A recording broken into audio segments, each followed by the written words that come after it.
What is up, everyone, and welcome back to some more Higurashi. In the previous recording session, we continued our journey through the fragments, piecing everything together bit by bit, and we got up to the third year's curse, learned the truth behind all of that, also learned the truth behind what happened to Satoko's parents. No, like, hard confirmation, but, like, the pieces were laid out in front of us, and it was pretty obvious what the truth was. I kind of figured out what it was before we got, the hard confirmation of it, but we did get the solid confirmation of it. So we're getting pretty close. We don't have much more to go through. As you can see, a lot of these are already blued out. It's pretty much the back half we have really yet to see. So without further ado, I think the next fragment we have is number 3, the red capsule, which I believe is going to be something related to the death of the father, as to why he suddenly had symptoms.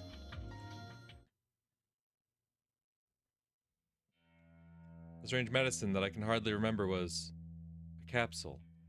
Or maybe it was an oval tablet. It was so red, it must have been a capsule. Can't imagine a tablet in that color. It must have been a capsule. I think it was a little bigger than a normal one. I think. Can't remember. Although I can hardly remember, if I see that medicine again, it'll refresh my memory. That medicine strips away humanity. It takes away human soul, memory, emotion, and it numbs the human body. There are no thoughts, no interests, no will to stay awake or asleep. There's no sense of time. Sometimes a second can feel like an eternity, and other times I can almost see the hour hand move. Either way, there's no emotion involved. I can't feel any emotion. Medicine only lets me stay in bed and look up at the ceiling. Only the people who have taken it can understand this misery. What's more scary is that, while I'm on the medication, I don't realize how scary it is. I'm given the medication daily and I keep losing all my senses. So when the medicine wore off by accident, I realized I should never take it again. That's right. This isn't medicine that will heal me. It's just going to kill me slowly. If I continue to take this medicine, I probably wouldn't be able to tell if I was dead or alive, and I would end up losing myself forever. I'll keep looking up at the ceiling without any emotions, and keep watching the clock tick forever. If I take the medicine again, I'll lose all the senses I finally regained. I may never be able to bring myself back again. Since the day I realized that, I've been pretending to take the medicine, but throwing it away instead. If your doctor prescribes you medication, you have to finish taking it, even if your symptoms are gone. I can hear my mother's voice. Anytime I went to the doctor's office when I was a child, my mother said that to me. I usually got well before I finished all the medicine, so I didn't finish taking the rest. That's why my mother said that. But this is a different type of medicine. I don't even remember how old I was when my mother said that, but with this strange capsule in front of me, I have to try and get rid of my mother's voice from inside of my head. I pressed down on my head with my elbows until it hurt, trying to get rid of what my mother kept telling me. Right. As my head clears, I start to remember the ugly side of my mother. My mother betrayed her family. She betrayed me and my father, who waited for her at home with dinner on the table. Okay, that's kind of who I was suspecting was talking, but yeah. She told us she was busy with work, but she was having an affair. That was bad enough, but she asked my father for a divorce after he took such good care of her for so many years. But there's something else I can't forgive her for. She invited only me to meet with her new family. Not my father, just me. My father and I are family. Family means being together. Yet my mother tried to destroy the bond between my father and me. Not only had she destroyed her bond with him, she tried to destroy my bond with him too.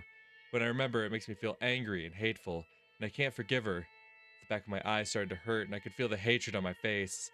That overflowing animosity is aimed not only at my mother, but also the man she had an affair with. Uncle Akihito. I didn't like him teasing me, but he gave me an allowance and tried to have fun with me. I liked him very much, but his niceness was all calculated. He wanted to destroy the family bonds between my mother, my father, and me. That's why I shouldn't have said I liked him very much. That's right. I'm starting to remember and understand. I now know my true enemy. It was his fault that my mother started to have an affair. Because my mother was a very good mother. He was the one who made her a bad one. So he's the one who deserves the blame. When was the first time I met him? I think it was the time when my mother and I went out and had lunch at a restaurant. She introduced him as one of her colleagues from work. At that time, if I think about that first meeting, I think I felt something wasn't right with the way my mother acted around him. That's right, I did. I did think something was wrong. It didn't feel right. I wish I trusted my instincts then.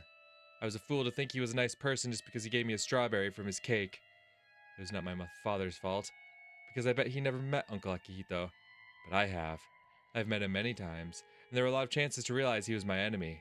If I had a strong enough will to protect my happiness, I could have noticed that. I can't forget how my father looked on that day. My father, who was so nice and gentle, grabbed his knees so tightly and cried so hard. He asked me if I knew Uncle Akihito. I answered yes.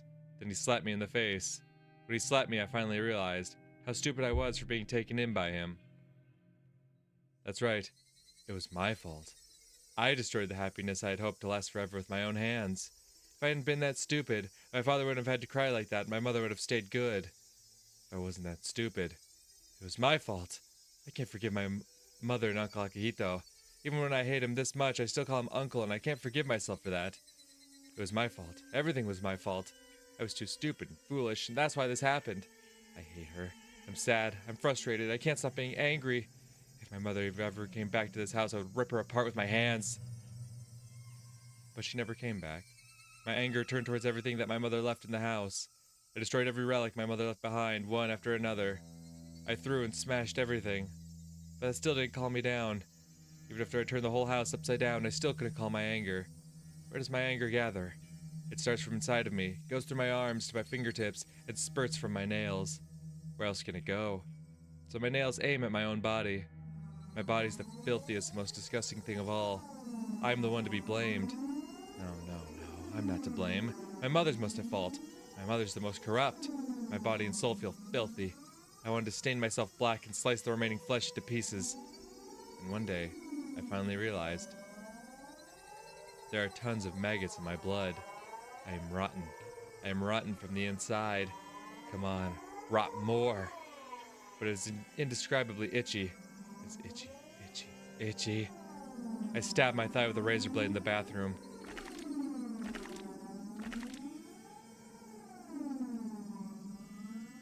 The blood flowed out. Reddish-black maggots spilled out.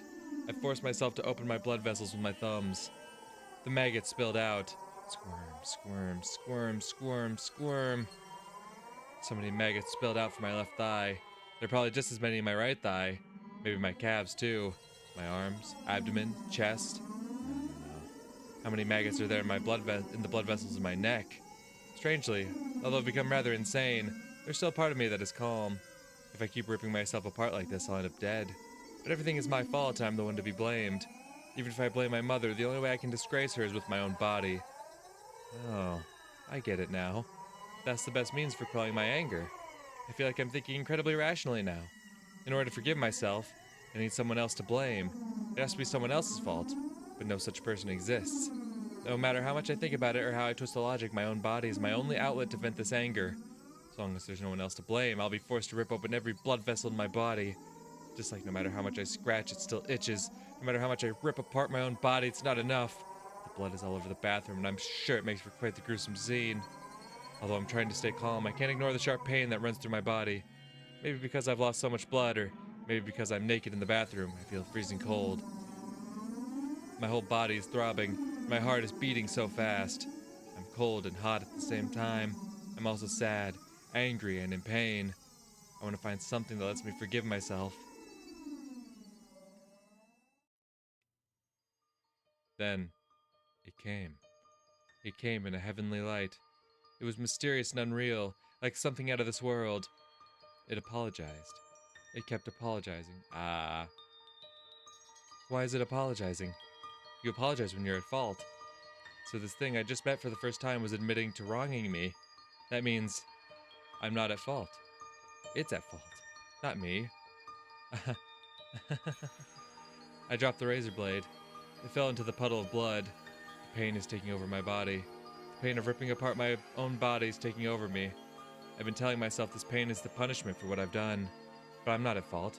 It is. So I don't need to accept this pain as punishment. So I don't need to defile my body anymore. She continued apologizing to me over and over as I stood there covered in fresh blood. She apologized every time I wanted to blame myself, constantly whispering that it wasn't my fault. Oyashiro-sama exists. She's always following me. Pit-pat, pit-pat. And every time I can't endure the guilt, she apologizes and tells me that I'm not at fault.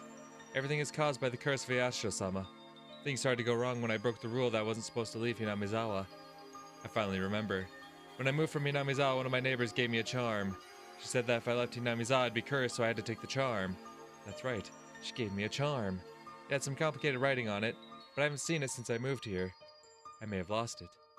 There's nothing I can do about that. If Hinamizawa residents leave Hinamizawa, they'll be cursed. My mother and I, even Uncle Akihito too, may have gone insane because of the curse of Yashiro-sama. Nobody was at fault from the beginning. Because everything is caused by the curse of Yashiro-sama. Nobody is at fault. Nobody. I am finally able to forgive everything. The anger that I couldn't get rid of even after I destroyed everything, including my body and soul, is finally gone. Father, now I know. The curse of Yashiro-sama is what caused my mother to leave, and for you to be so sad. You remember Yashiro-sama, don't you? The guardian deity of Hinamizawa? That's right. People of Hinamizawa aren't supposed to go to the outside world. That's why Mother went insane. It's all because of the curse of Yashiro-sama. If we had stayed in Hinamizawa, we would have been happy. Yashiro-sama came to me and told me that.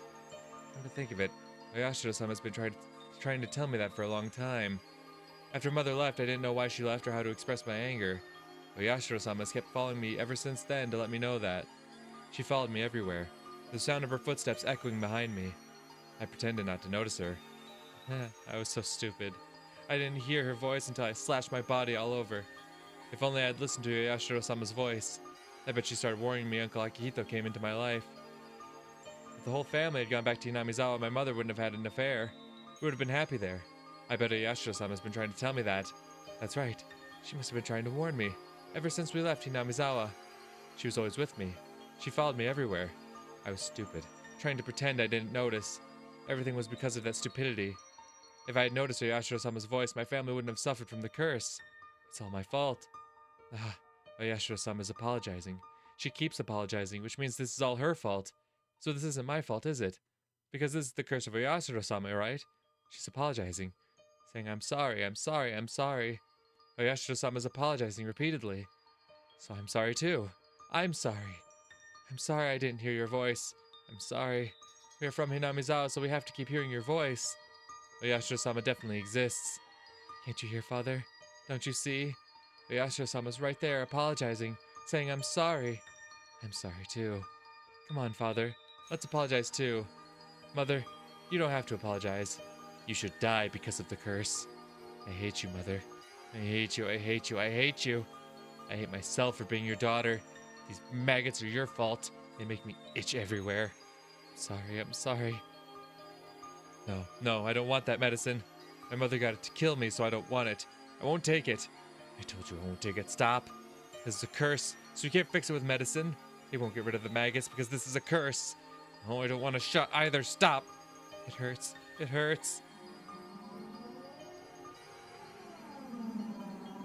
Everything is falling into a gray world. The voices of my father and the doctors sound so far away. Even what just happened seems like it happened a long time ago. Again, I'm given the capsule. Even my memory from a minute ago is gone. Okay.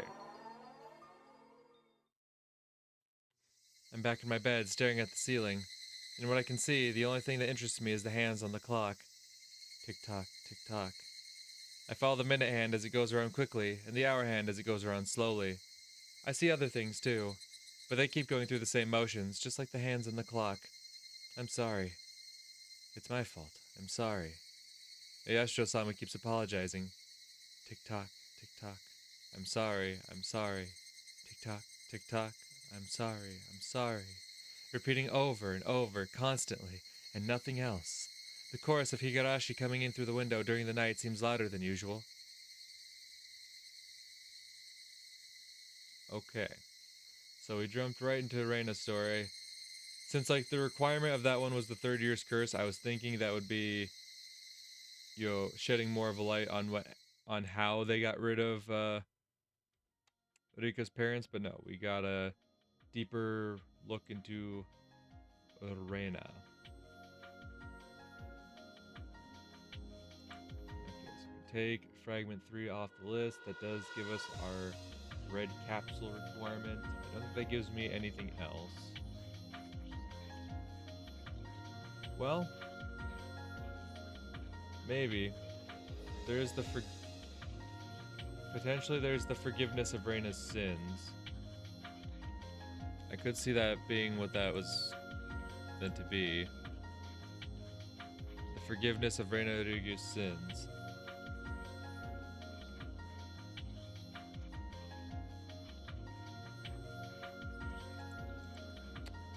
I could see that potentially being something.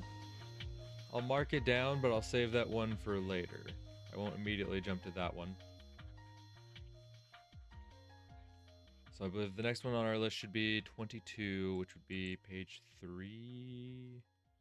Yep, Rika's high fever and Tomitake's slight fever. 1, 2, 3, 4. I don't know why we're counting, but alright. Takano-san always comes along with me whenever I go to take pictures on a stroll. She might have discovered the joy of cameras, and I'm happy to gain a friend who shares the same hobby. However, there's actually something else she's much more interested in. That would be the history of Hinamizawa. She frequently visited libraries and local archives to read through various documents and books, and when it comes to Hinamizawa, she's gained quite extensive knowledge of the local history. When she's in a good mood, she tells me about things like how Hinamizawa used to be called Onagafuchi Village. Now the villagers there used to perform various cruel ceremonies based around the worship of Yashiro-sama. It seems she loved tales of violence, and that actually gave her a mysterious charm. On the other hand, I don't do well with grotesque things, so I can hardly say anything in response. The stories of cruel ceremonies that she gets excited about, I don't really get them all that well. However, with the way her eyes light up when she talks, I don't mind spending time with her, even if I have to hear about cruel things. Takano-sanはそういうのを調べるのが好きだね。あら、だって楽しいわよ。封印された過去の暗黒史を紐解くなんて、とてもワクワクすることだとは思わない？ Takano-san smiled in a way that almost made it sound like a dark past is something fun. But of course, it isn't. The dark history of Hinamizawa that she loves is something cruel and atrocious, like the witch hunts in the Middle Ages. それに、Hinamizawa症候群を調べる上でも、とても何も顕微鏡を除くことだけが調べることになるとは限らない。この寄生虫と長い時間を過ごしてきたこの村の伝承の方がよっぽど重要な何かを教えてくれることもあるんだから。それもそうだね。うん。高野さんは本当に研究熱心だよな。だって研究こそ私のライフワークだもの。未知の神秘に踏み込み、誰も知らなかった秘密を暴くことってとっても楽しいことだとは思わない？それは多分考えることに悦を感じることができる人間だけに許された最高の娯楽だと思うの。この研究の第一人者だった高野先生もHinamizawa症候群の研究に生涯を捧げるだけの何かを見出し、その魅力に取りつかれていたに違いないでしょうね。多分私だけがそんな高野先生の気持ちを理解してると思うの。研究者でない二郎さんには難しいかしら。She always seems so enthusiastic every time she talks about the late Dr. Takano, an independent researcher who was the first person to discover the existence of the syndrome. There has to be something more there than just her admiration as a researcher. Come to think of it, Dr. Takano's full name was Hifumi Takano. Takano-san's full name is Mio Takano. Not only are their last names pronounced the same, but their first names follow a similar pattern. Not only are their last names the exact same. Tomitake, don't tell me you're just now putting the pieces together now.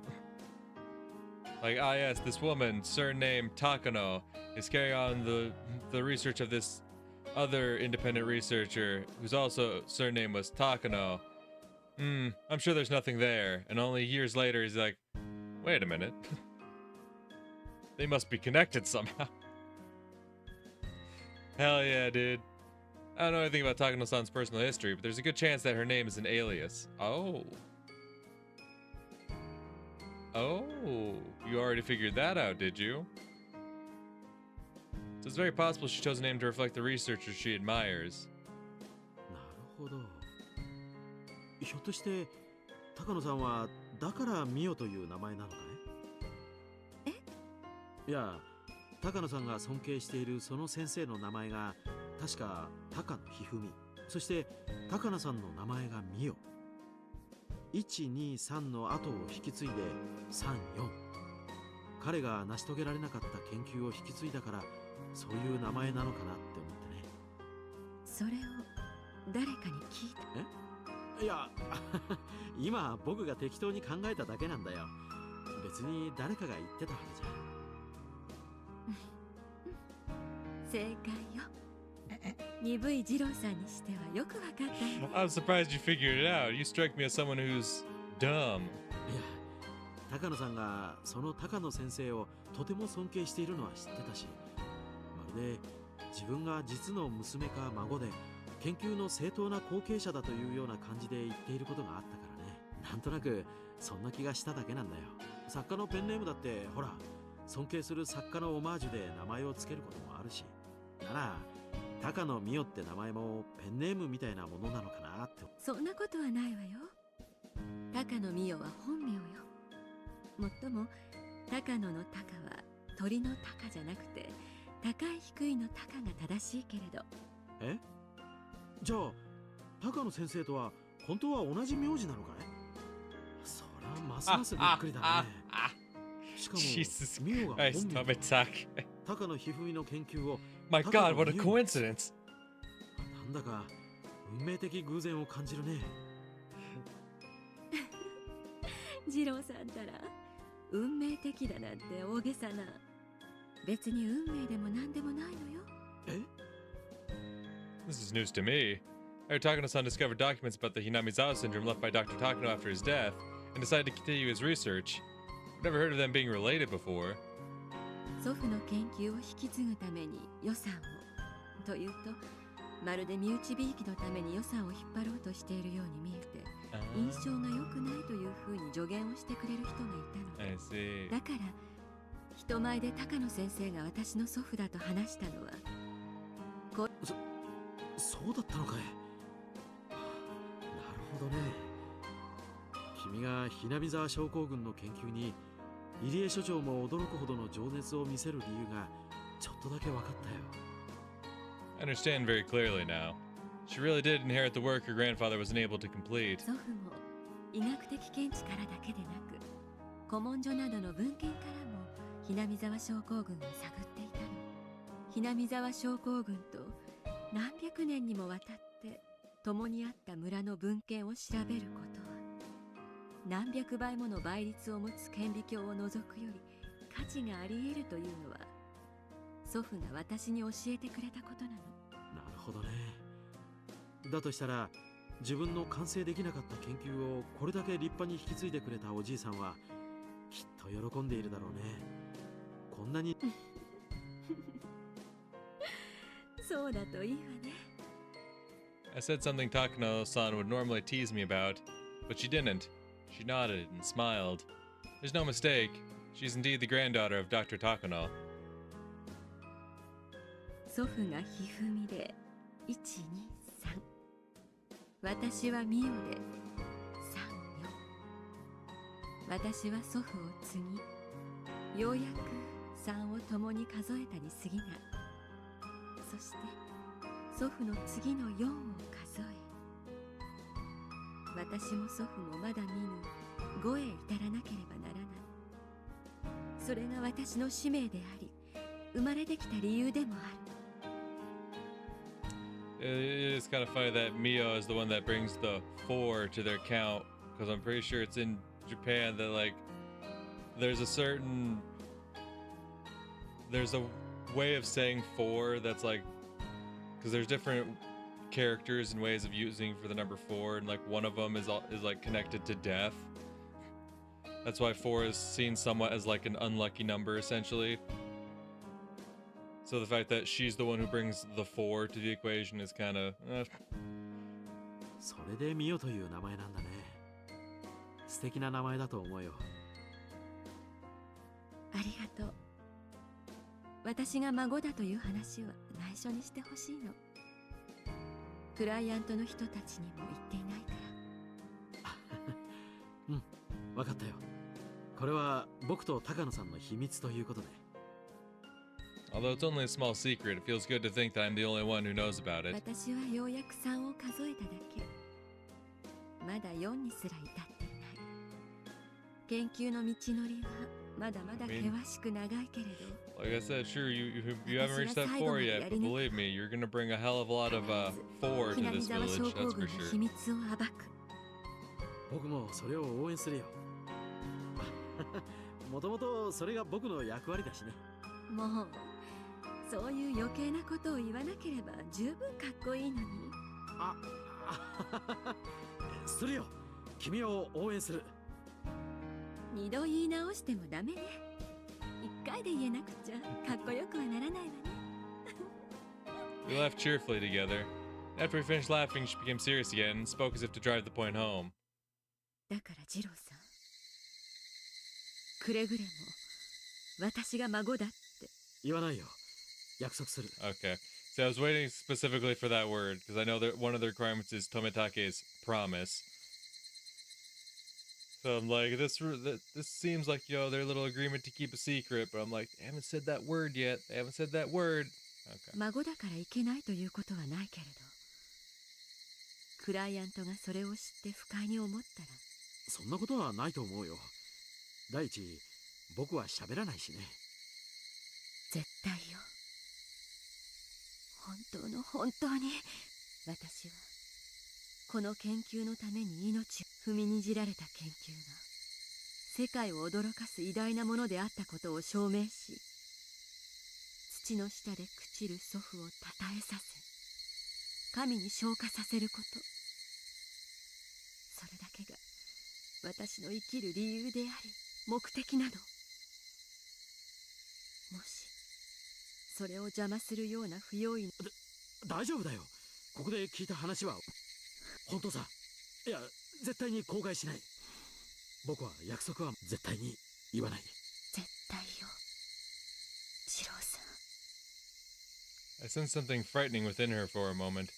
Afraid that she would end up possessed by it, I swore to keep the promise. Her intellectual curiosity as a researcher and a conviction to complete her grandfather's work what stirs her passion for researching Hinamizawa syndrome. I think there's one more reason. It's far too deep, and it's within a wound in her heart that someone like me should never touch. But earlier, she said, if you create problems for my research. I wonder what she wanted to say after that. Can't help but thinking she wanted to say something terrifyingly merciless. I kept my promise with her. We never talked about the issue again after that. Kinda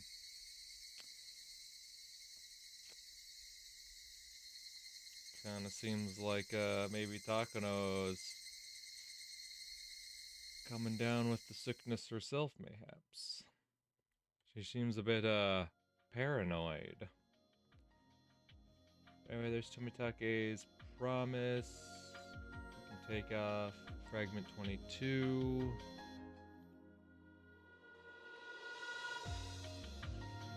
So that should open us up for 25, which would be this one. A roll of a 1. Alright, what is this 1? What 1 have we rolled? Oh, it happened so suddenly. Is this the death of Koizumi? All of a sudden, she gets thrown out of whack. It happened so suddenly. Uncle Koizumi passed away, yep. I never heard he was ill or wasn't feeling well. His chest started to hurt suddenly and he couldn't sleep. He called an ambulance for the first time in his life because he didn't think he could endure the pain. He was taken into emergency care, but he didn't live to see morning. It was an acute myocardial infarction. But maybe it was the best possible way to go. Instead of being in bed for many years, slowly dilapidating and withering away, and he was healthy until his death, so I think he must have lived a wonderful life. But still, it was too sudden. I wish I'd called him Uncle more. It's too late, though. Uncle Koizumi would never smile at me again with his wrinkly old face, no matter how many times I called for him. He was my guardian until now. He always looked after me, making sure my efforts received proper recognition. Maybe he only did that because he couldn't help my grandfather when he was still alive. But he still was an important person to me. He wasn't just my political backing. But I didn't realize that when he was alive. I only thought of using his power for my own agenda. But after he died, I realized Uncle Koizumi was my grandpa too. He provided the warmth and protection that I longed for my own grandfather. At his funeral, I shed tears that I forgot how to. おじいちゃん、今までありがと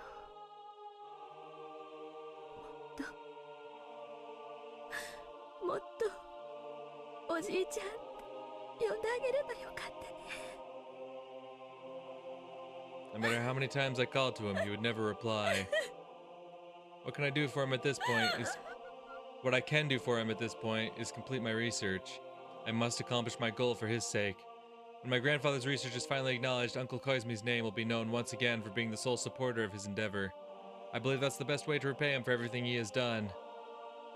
I vow to devote myself to my work even more from this day on.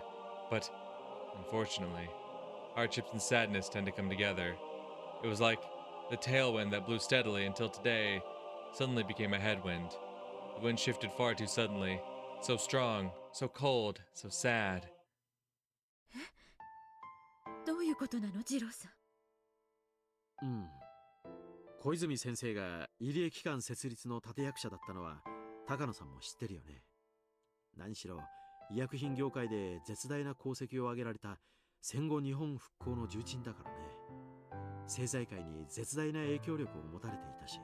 その小泉先生が亡くなって、小泉先生が通した無理やりが通らなくなったということ。あくまでも噂なんで本当のところは僕にもわからないんだけど、一部の予算配当やプロジェクトの見直しが行われるらしいというのを聞いた。入江機関が廃止されるということ。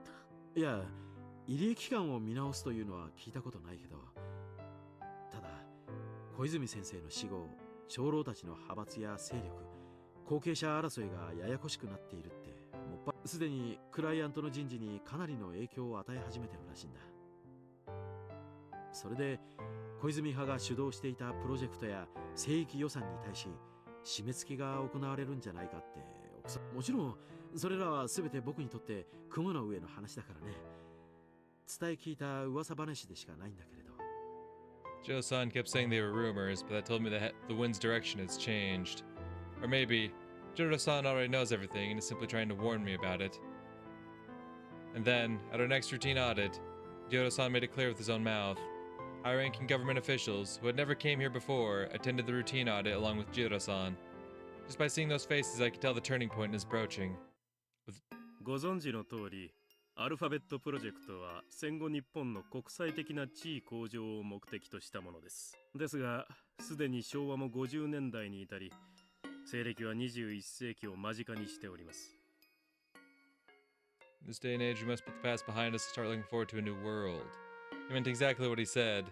Japan has already put the past behind, and it's cutting off its ties to the ghosts that wish to resurrect the militaristic might of the pre-war era. 戦後40年間、我が国は世界への平和的貢献を模索し、国際的地位を確立するに至りました。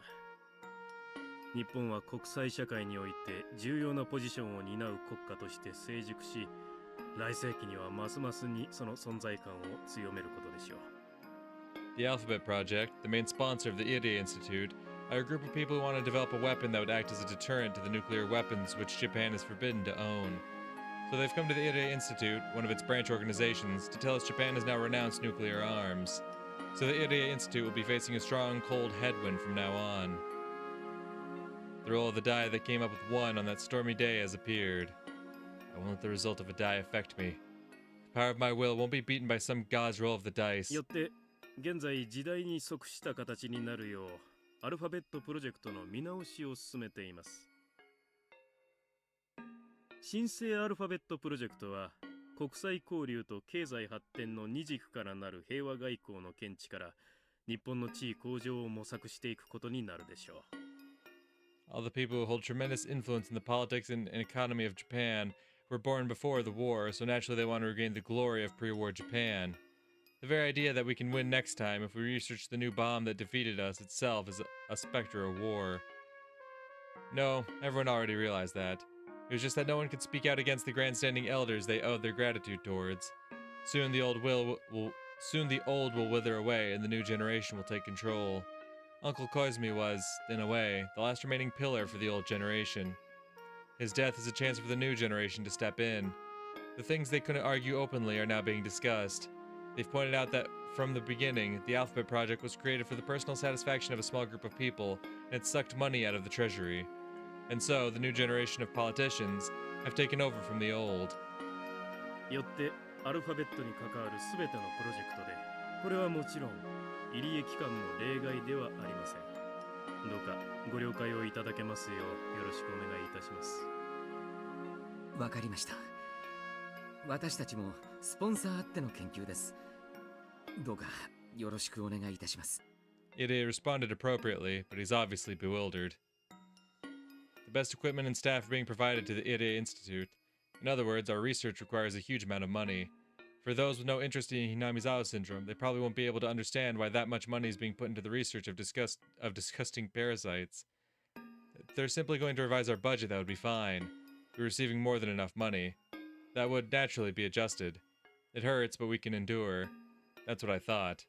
But if just enduring it was enough, it wouldn't be a 1 on the die. So even in that sense, this is definitely a roll of a die coming up as 1. でありまして、この4月に新体制の理事会が発足し、全プロジェクトに対する新方針が示されました。これにつきましては、お配りします資料をご覧ください。His papers were then passed around. He started to go over the details, but I read through quickly so I could learn about their stupid decisions first. 入江機関はこれまで先進的な研究において数々の目覚ましい成果を上げられ、理事会でもこの成果は大変に高く評価しています。これもすべて入江所長以下入江機関全職員のたゆみない努力によるものと思っております。いえ、恐縮です。Even while he received their congratulations, a tense atmosphere surrounded me and Irie. It's customary to start the conversation in the opposite way you're planning to take it before delving into your main point to convey. If the main issue is something good, then start with something bad, or vice versa. 入江機関の研究目的は2つありました。ひなみざわ症候群の研究と治療法の確立、そして多面運用の模索です。新生理事会はこの後者の多面運用の模索については、これらの研究開発が国内で行われていた事実と痕跡は今後はむしろアキレス腱になりかねません。入江機関は直ちにこれに関わるすべての研究を中止し、一切を破棄してください。わかりました。ご指示に従います。Irie replied with that immediately. Irie was assertive about finding a cure, but was never even remotely interested in researching the disease's use for military purposes. So I'm sure he has no qualms about concurring with such demands. But I don't agree. Of course you don't. Because our research will be more limited if we're just trying to find a cure. To me, finding that cure is simply a byproduct of my larger goal of discovering everything about the syndrome. また、入江機関につきましては、最長3年以内をめどに研究の収束を図ってまいります。予算もそれに合わせ段階的に縮小する方針です。Okay.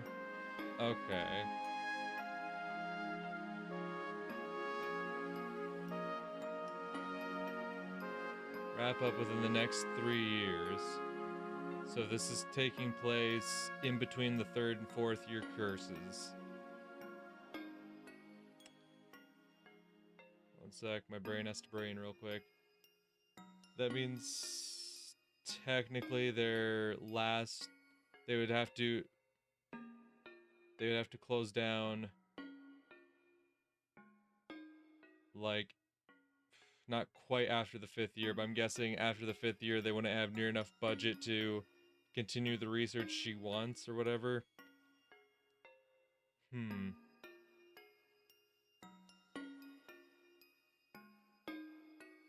Right, because this would be like later in 81, so technically it'd be like by the end of 84 they need to have everything wrapped up. I see.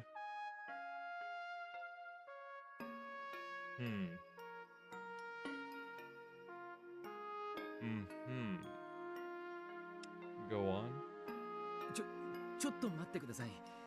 近年ようやくひなみざわ症候群の全貌がわかり、今まさに治療法の確かに研究は日々進んでおりますが、3年という短い期間で理事会では入江機関はすでに治療薬について十分な研究を完成させているという認識です。すでに入江機関は治療薬 C117 を完成させ、その臨床データを多数。Oh, they completed the C117, did they? 完成なんてとんでもない。まだまだ試薬の域を出ず、村人全員を治療できる目処は全くこのような段階で研究終了ありきでの議論は全くもって無謀としか言いようがありません。 I'm surprised that Irie objected.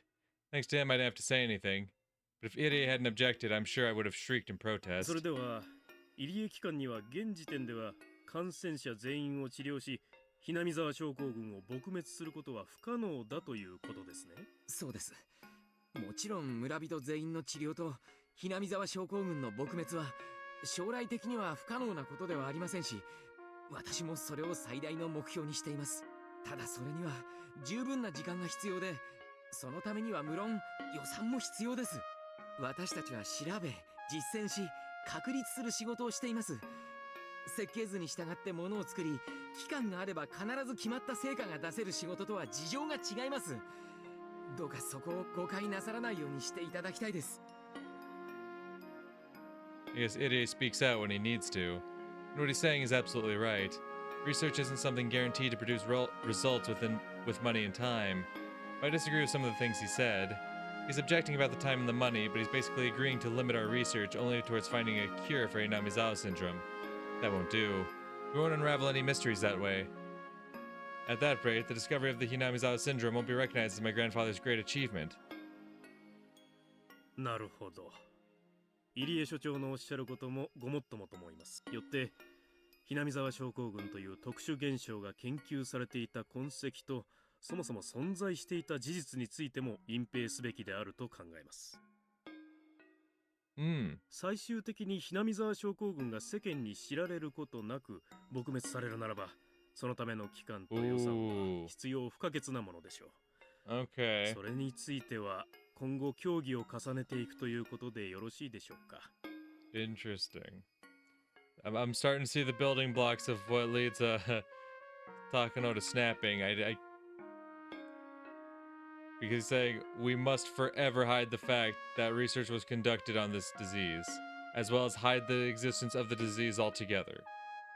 Right? That's pretty much saying, like, your grandfather's work will never come to light. No one will ever know about it. We are ensuring that no one will ever know about this research. Interesting. Interesting. So, I'm just curious then. Clearly this is gonna... You know, all of these things are throwing Takano for a loop. She's going through quite a lot right now. But this right here... This right here is definitely what's going to push her to do something drastic for sure. I'm just very curious what her line of thought is that's going to lead her from, okay, if no one can know about the disease... Well, okay. Is that why she leans so hard into, like, the curse thing, then? God, I'm still not sure. Because, like, her whole goal has always been to see her grandfather's research get recognized. I'm very curious to see what the line of thought is. はい、依存ありません。では入江機関はできるだけ早急にひなみ沢症候群撲滅を秘密裏に行えるプランと。わかりました。早急に提出いたします。誤解ないようにしていただきたいのは、私どもはあくまでも研究を直ちに中断させようというのではなく、円満な形で研究を終了させようということです。ええ、もちろん理解しております。While I was listening to their conversation, I was struck dumbfounded with something they said. Yep. Eradicating the syndrome in secrecy. In other words, it would be as though Hinamizawa syndrome never existed. So my grandfather's name will never be revered by anyone. The sound of rustling papers and hushed proceedings filled the meeting room, but I only heard the ticking clock as I clutched my sweating palms.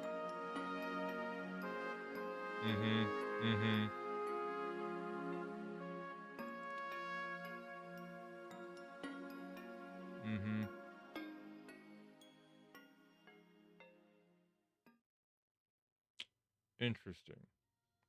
Interesting.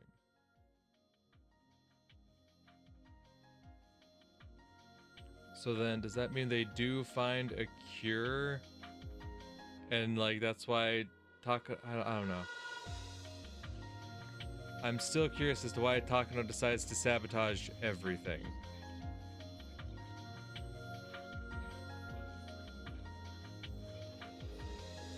Very, very curious. Very, very curious. But I suppose our next would be number 20. Yeah, Disappointment, the death of Koizumi.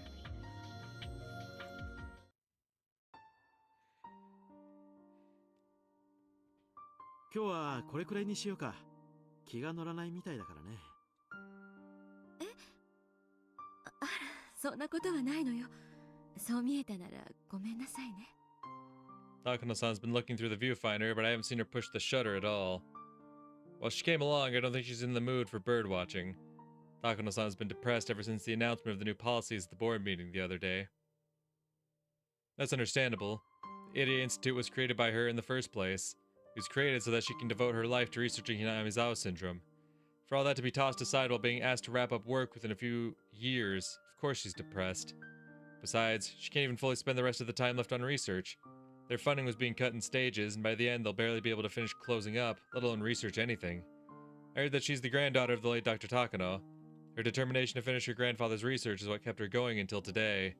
Since everything has been going so smoothly until recently, the sudden change in the wind's direction must have been a total shock.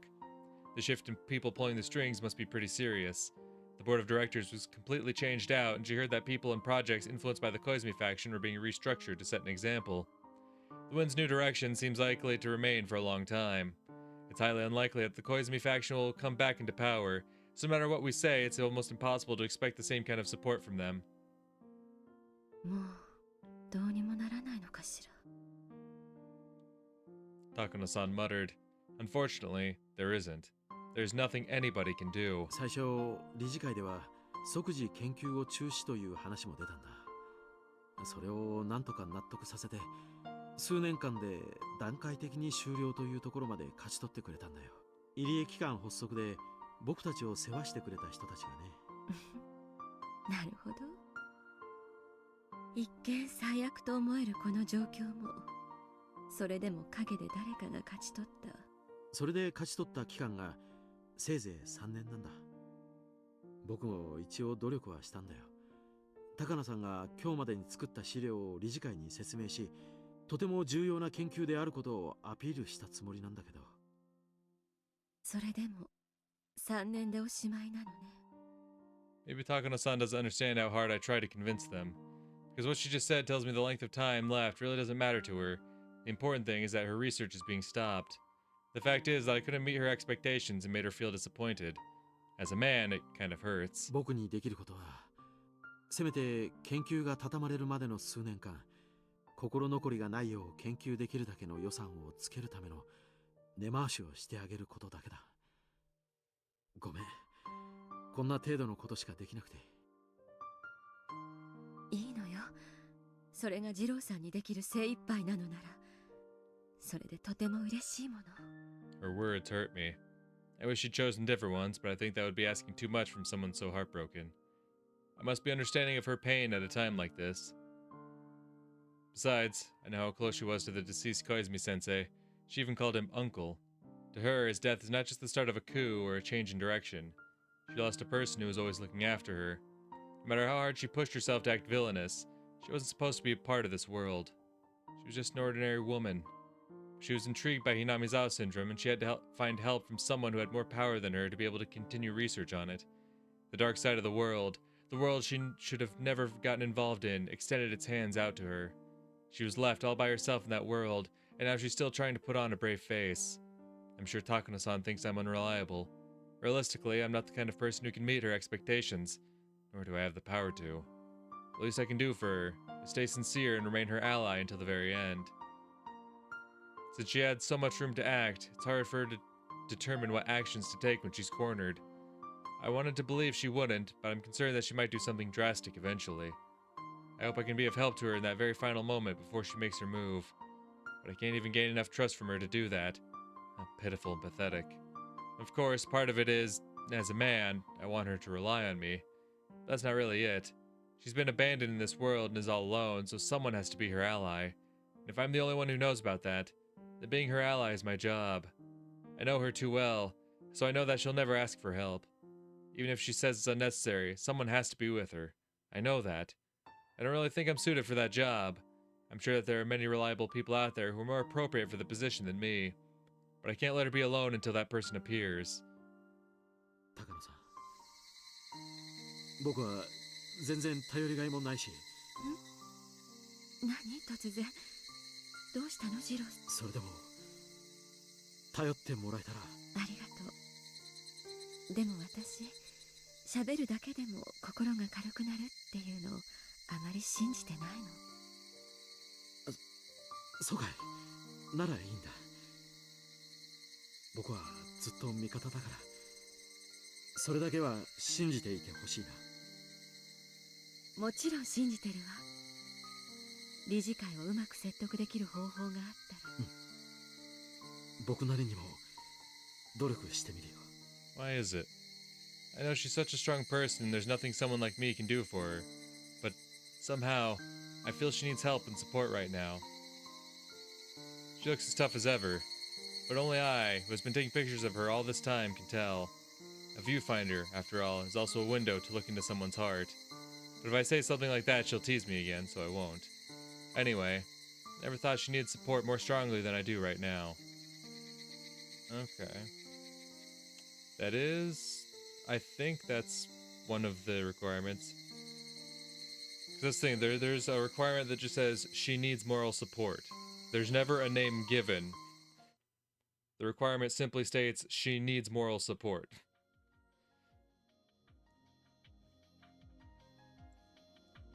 That's fragment 20 wrapped up.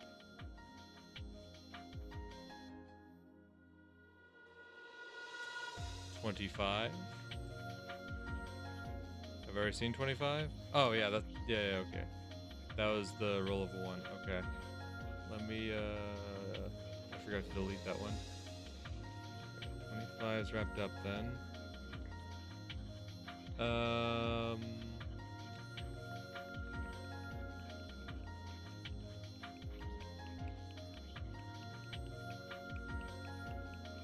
Let's go 35. 35. The formation of a club. Satoshi's awareness of his sins. Well, that one's kind of an iffy one. I don't know for sure if that's actually what I have. I believe so. Because I think he said something like that to Irie. Otherwise, there's the forgiveness of Reina's... Oh, the red capsule. Did I forget to mark that one? No, I remembered. Okay, this one I know for sure we have, so let's actually do this one. ごめんください。はいはいはい。あらら、こんにちは。あれ、どちら様？あ、どうも。私、お隣に引っ越してきました。引っ越しのご挨拶にお伺いしました。どうかよろしくお願いします。あららら。こんな田舎の村にこんな若い子が引っ越してきちゃったのかい。そうかいそうかい。よく来たね。お母ちゃん、お隣さん、引っ越しのご挨拶来られたわよ。でっけえ声出さんでも聞こえてんな。つったらわざわざ丁寧に挨拶すまなっしゃろな。竜宮さんだってお隣の空き家に引っ越されてきたって。ああ、あんたレナちゃんかいな。大きゅうなって。はい、レイナです。覚えててくれてたんですか？はあ、なんねお母ちゃん知ってんのかい？知ってるもなんと。ああ、お前沖宮に住んどったからずいぶん前に住んでたお隣さんで。そうかいそうかい、戻ってきたんかい。やっぱり都会よか村の方が落ち着くんねえな。住んでたのは小さい頃なんであまりよくは覚えても、ここが私の帰ってくるところだったんだな。なら馴染むのは早いね。なんかお手伝いできることがあったらいつでも言ってね。遠慮はしないのがここのルールだから。はい、ありがとうございます。I thought I'd remember things if I walked around the village, but I still don't remember much. I do recall, however, the vivid breeze, as well as the brilliant greenery. I don't remember the village, but I remember that this is my hometown. Red scars still remain on my body. They're hardly visible, and I can't even feel them. I'm sure they'll disappear soon. Now that I'm back in Hinamizawa, sometimes I wonder who I was back in Ibaraki.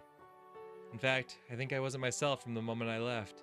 And now, by coming back here, I finally regained my true self. I can hardly remember what I was like back in Ibaraki. Well, that's probably because of the red medicine. The medicine erased all my painful memories. Maybe that was for the best. I just wanted to be forgiven back then. I couldn't forgive my mother. I couldn't forgive Uncle Akihito. More than anybody, I couldn't forgive myself. I wanted someone to acknowledge that I wasn't at fault. I wanted to be forgiven. So Yashiro-sama apologized. She told me I wasn't at fault because it was the curse of Yashiro-sama. That's how I was able to forgive myself. Okay, see, there's the true forgiveness. See, we didn't truly have it until now. I didn't have to die by tearing my blood vessels out of my body. I think people have to die because they become corrupted. That's why people try their hardest not to dirty themselves all their lives. But I'm still living, despite how dirty I am. I've been allowed to live. Is there still some filth left on me? Or am I all clean? I don't know. The only thing I know is that the me who lived in Ibaraki and the me who's here right now are two different people. I no longer feel the need to take responsibility by ripping myself apart because of the filth.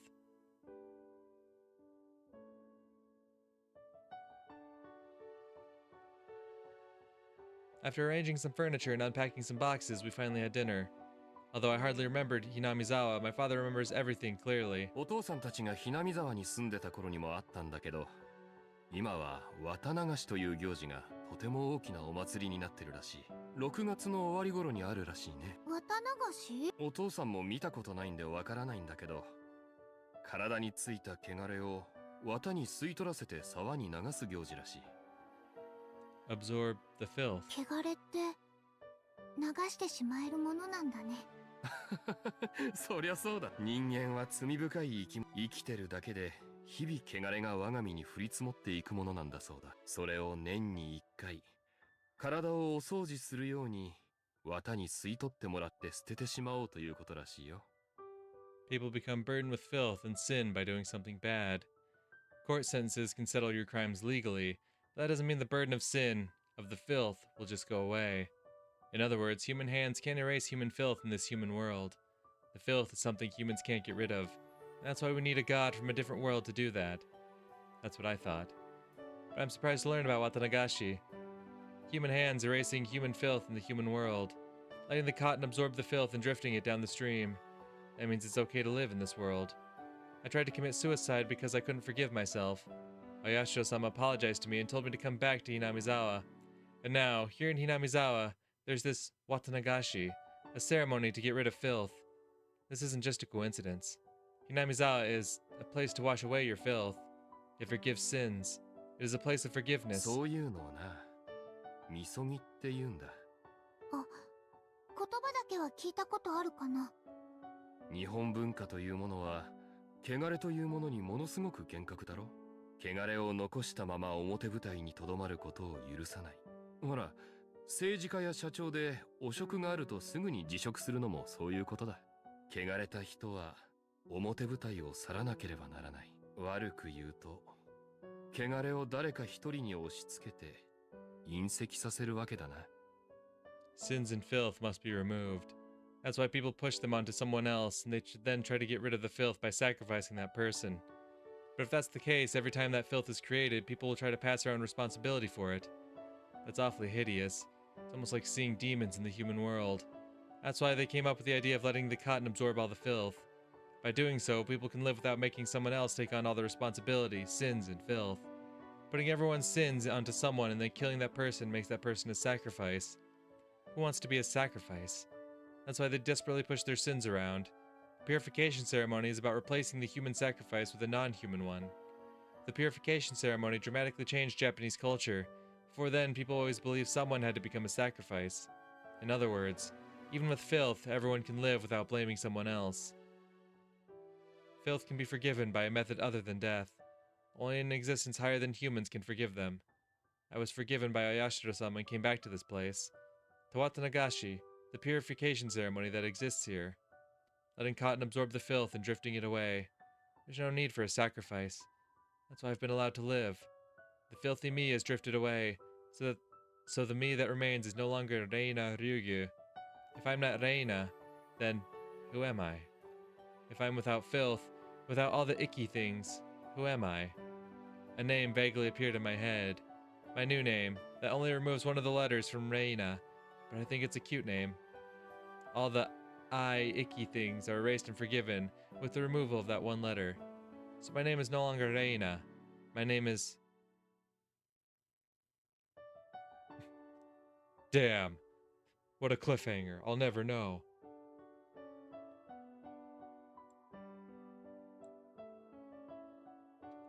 Okay, so that takes care of 37. And now we have the requirement of the Ryugyu's family's move.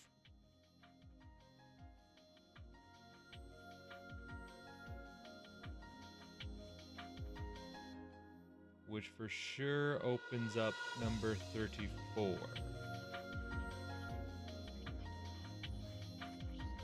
Yeah, a new wind. The Ryuga family moved, and the Sonozaki watermelon, which was when Mion gave the thing to Rika. So we have number 34 ready to go for sure. それじゃあ、 Yes. 俺はそろそろおいとましますわ。どうもごちそうさまでした。ねまた来たってな。ただいまって、あれ、ひろしおじさん、お久しぶりです。おお、ミヨンちゃん、今帰りかい。おじさんは今から送迎だよ。送迎？ああ、不動産屋さんのお仕事？ The Sonozaki family is one of the largest landowners here in the Hinamiza area. However, since all the land is out here in the countryside, it just ends up sitting there. Recently, the land owned by the Sonozaki family was put on sale in lots. At the family meeting, some of our relatives opposed the idea by saying we shouldn't sell off land that was handed down from our ancestors. But Granny snapped and shut them right up. Some of the unused fields were made into vacant lots and released for public sale. Actually, I had some questions about it too. The Sonozaki family is very wealthy. We have plenty of land as well as money. So why do we have to sell it off? What's more surprising to me is that Granny was the one who came up with the idea. I would have thought she'd get furious if someone even mentioned something like that. じゃあね、駅前に寄った時はぜひ遊びにおいでよ。麦茶くらいごちそうするから。はい、ありがとうございます。お仕事はどんな感じです？都会の人が案外興味を持ってくれたからびっくりだわ。便利な都会に住みながら、わざわざこんな田舎に別荘が持ちたい小金持ちばっかりだね。やれやれ、物好きなことで。一見別荘じゃなくて引っ越しで検討されてるお宅があったね。アトリエが持ちたいとか言ってたから画家さんとかかね。へえ、そりゃすごいや。おっといいけど、じゃおじさんはバスに戻るわ。 Supposedly, he planned a tour to show them the lots, and he's the one driving the bus. It should be about time for the tour and explanations to end. He left in a hurry. ねえ、聞いていい？よそ者嫌いのバッチャがさ、どうしてわざわざ分譲地なんかにしたの？あたしゃよそ者なんか嫌いだし。だが村にゃ必要なんよ。空気の入れ替えみたいなもんさ。外の人が来ることで何か村にいい影響があるっていうこと？こかい村だね。今忙しい世の中だから。昔だったら10年20年住んでても何にも変わらん。まあそれが田舎ってもんだしね。この村じゃ昨日と今日と明日に何の違いもない。あたしゃ退屈だけどね。でも友達ができたろ。外から竜宮のレナちゃんが引っ越してきて、近い年の友達ができて。うん、予期せぬ友達が突然できるのは楽しい。レナちゃんが今度な、ミオン学校が退屈だ言うとったね。いやー覚えとる。 Oh! それが外から引っ越してくることによる効果だって言いたいわけ？どんな寒い冬場にかて、たまには換気をせんとな。寒くてしんどいのは承知で、窓ガラ。外から人を迎えることが村の換気になる。ああ、そしてきれいな空気を入れて、あたしらみたいな悪い空気はとっとと追い出されるべきなんよ。If I bring up the Hojo family, I know Granny will explode, so I won't. But I think what Granny is trying to say includes things like their ongoing isolation. Even now, when she remembers about what happened at that explanatory meeting, she gets really upset. But I guess even she feels that needs to come to an end. But of course, she can't just say she'll forgive them, not when she's at this stubborn age. She can't lose face by openly saying they need to be forgiven. Honestly, I think she's behaving like a little schoolgirl who actually likes a person but treats them rudely when they're around. Maybe people really do go back to being children when they get old enough. I'm not just talking about Granny. The same can be said about all of the old people in the village. No, maybe I should say the evil around here. That must be what she meant by bad air. There's no use circulating the air in a closed room. Unless you open the windows and let fresh air in, the air in the room won't be purified.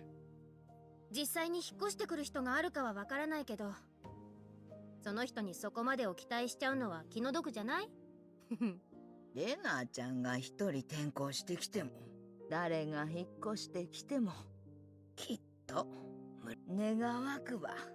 それが元気な若者で、わしら年寄り連中が安心して村を任せられるくらい大暴れしてくれよると嬉しいんだが、それこそ年寄り連中がもうやっとれんね、あの世に退散するわいうくらいにな。死んだおじいちゃんの話？あ、ほんとれ。誰がじいさまの話をしたんよ。ほれ、お手伝いさん言って縁側のお茶を片付けさせてくれな。へいへい、了解了解。ミオン、北条聡が消え、お前あたしに詰めよったろが。Oh. We've definitely skipped some things then. Ah. We've already jumped to the day he disappeared, so that means we're well past that as of this scene. Yeah, might have jumped to the gun a bit. ああ、そんなこともしたね。あたしゃな、あれで目が覚めたんよ。北条家がどうのこうの、そんなの待たず、はよ解決せんとな。でも、自分にはよそ者にそれを託す。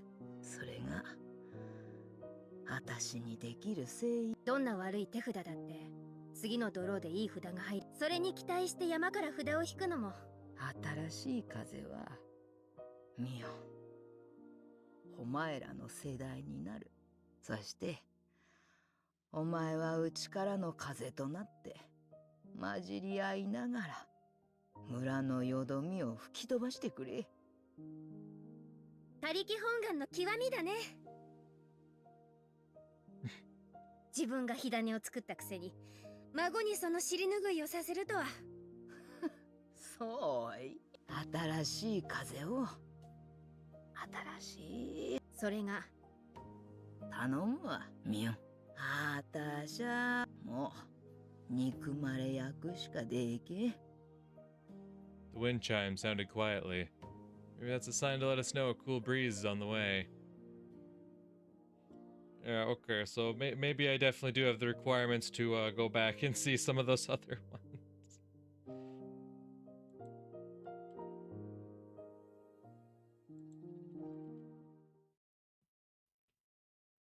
Because if I can see something that's... Which number was that?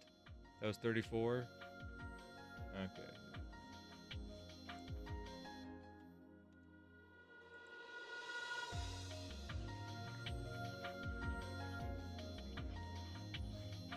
And I definitely should be able to go back and see some of these other ones then. So I'm guessing 32 I should be able to see then.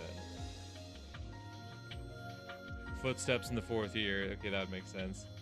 Because footsteps is one of the requirements. So... Should be good? Should be good. Alright.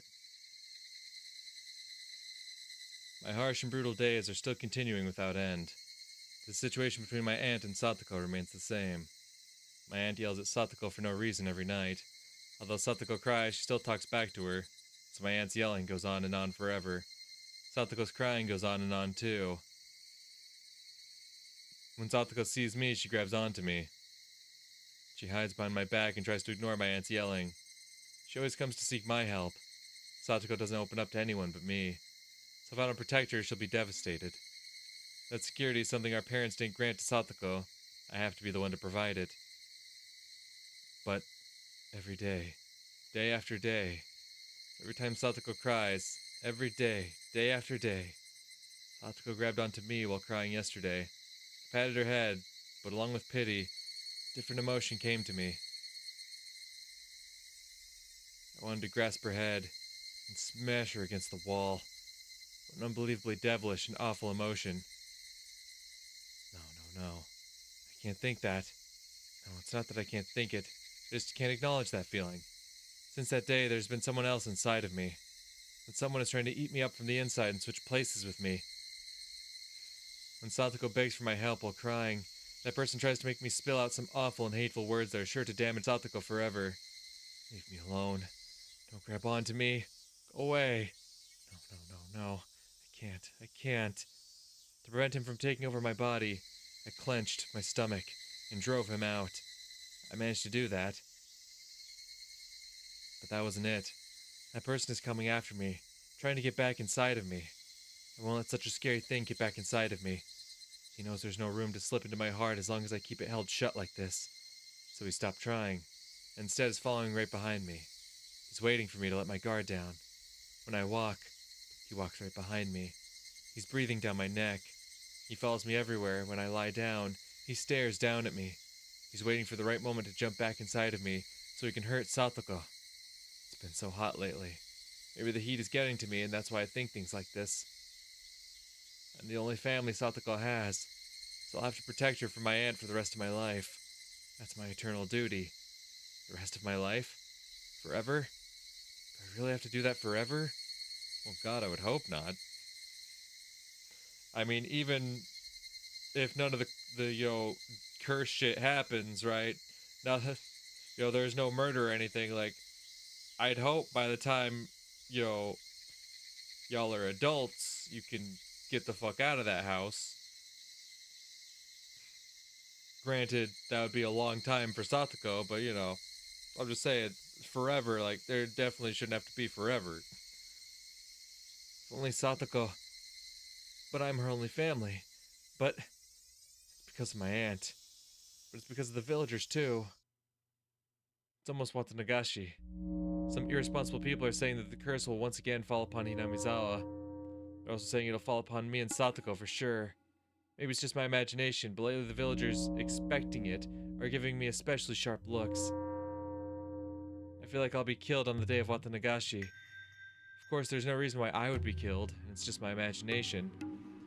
Don't come inside of me. Whoa, wait. Phrasing, Jesus. Satoko's my only sister in my family, so don't tell me those awful things. Stop, don't come this way. Don't come this way. Footsteps came up right behind me, and the hand touched me on the shoulder.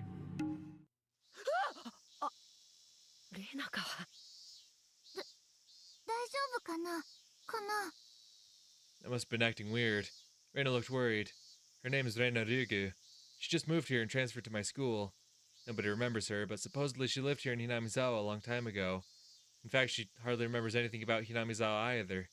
Since Mion is the only other classmate who is my age, I'm glad she's my friend. She usually carries on happily alongside Mion, but occasionally she shows more feminine consideration. 具合悪いの？保健室で休んだ方がいいんじゃないかな？ありがとう。大丈夫だよ。僕、そんなにも具合が悪そうだったかい？うん。Her immediate answer made me realize I wasn't myself. さとこちゃんのことで心配事？いや、そういうわけじゃないんだよ。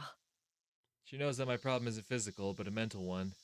This is just something I think to myself, but even though Reina seems like a very easygoing person, maybe she's more perceptive than she appears. レナは転校してきたばかりだから話を聞くことはできるからね。きっと聞いてあげるだけでも少しは心が軽くなると思うから。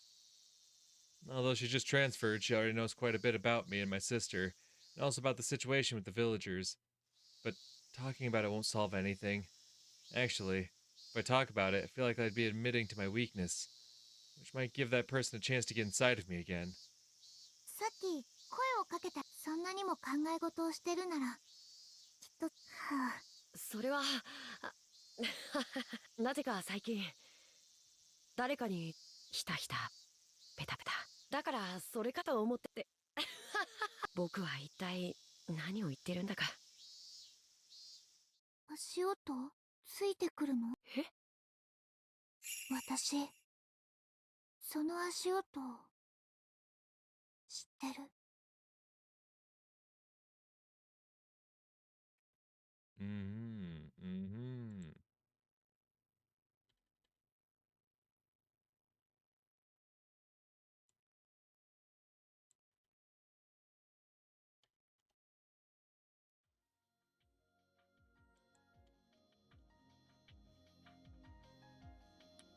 The next one will be 35. Should be... Yes. Time to form the club. Or it's time for the game to crash. Yes. That is also what it could be time for. So true. Alright, after the game's unexpected crash, I'm all caught up again. Let's try this again. Let's reform the club. Well, not reform, this would be the first form. Form the club. School is the children's world. Values of grown-ups don't apply. Children decide their own values and create their own world. So the rules of the grown-up world, of the village, don't mean anything here. Even when the villagers badmouth the Hojo family and try to isolate them, there's no meaning at our school. In the children's world, children decide the rules. Rules they think are irrational don't exist here. That's why, as the representative for the children here, I vow that I will never let any irrational rules come into our world. Within the school, no harassment is allowed towards the Hojo siblings. In the very beginning, some boys teased Satoko, but they were punished severely, and it has happened ever since. That's the least I can do to resist the madness of the village. So I hope Satoshi and Satoko both feel that the school is a safe place for them. Satoshi must notice my concern because he often smiles when he's here. However, I never see Satoko smile. Satoko's classmates used to try to cheer her up, but soon after they decided that it was best just to leave her alone. I used to try to talk to her, but when I realized something, I stopped doing that. I'm a member of the Sonozaki family. To Satoko, I'm one of her enemies, so I'm sure she feels uncomfortable to have me around her. All I can do is to watch over her. That's why Satoko's all alone in the classroom. That said, Riki-chan is always hanging around with her, even though Satoko told her she was annoying. Satoshi, too, is always beside her. These two are the only ones who remain by her side. It isn't limited to Satoko, of course. The malicious isolation is still continuing towards the Hojo family. Because their hysterical aunt is so hostile towards her neighbors, there's nobody who sympathizes with her. It's wise to know there are fights worth picking and also fights better set aside. If the aunt had even a little tolerance or self-control, this isolation wouldn't have continued. Of course, the villagers were the ones who forced them into that role, even though they weren't related to the issue. But if she had stayed quiet, then it wouldn't have gone so far. The aunt's hostility is one thing, but she's dragging everyone in the family into it as well. The uncle and the aunt haven't been getting along, and he hardly comes home. Both Satoshi and Satoko are forced to live in shame. The aunt vents her stress by harassing Satoko. This was the same, too. The aunt is her guardian after all, but Satoko doesn't even try to hide her disgust, so things aren't going smoothly between them. If she had behaved like Satoshi, then she wouldn't have been made into a target. So does that mean the sad life Satoko's living right now is something she caused herself? I mean, in the grand scheme of things? No, it doesn't. But no matter how much I sympathize and how much I want to help her, nobody knows what to do. An apology won't change the situation. The flow can't be reversed.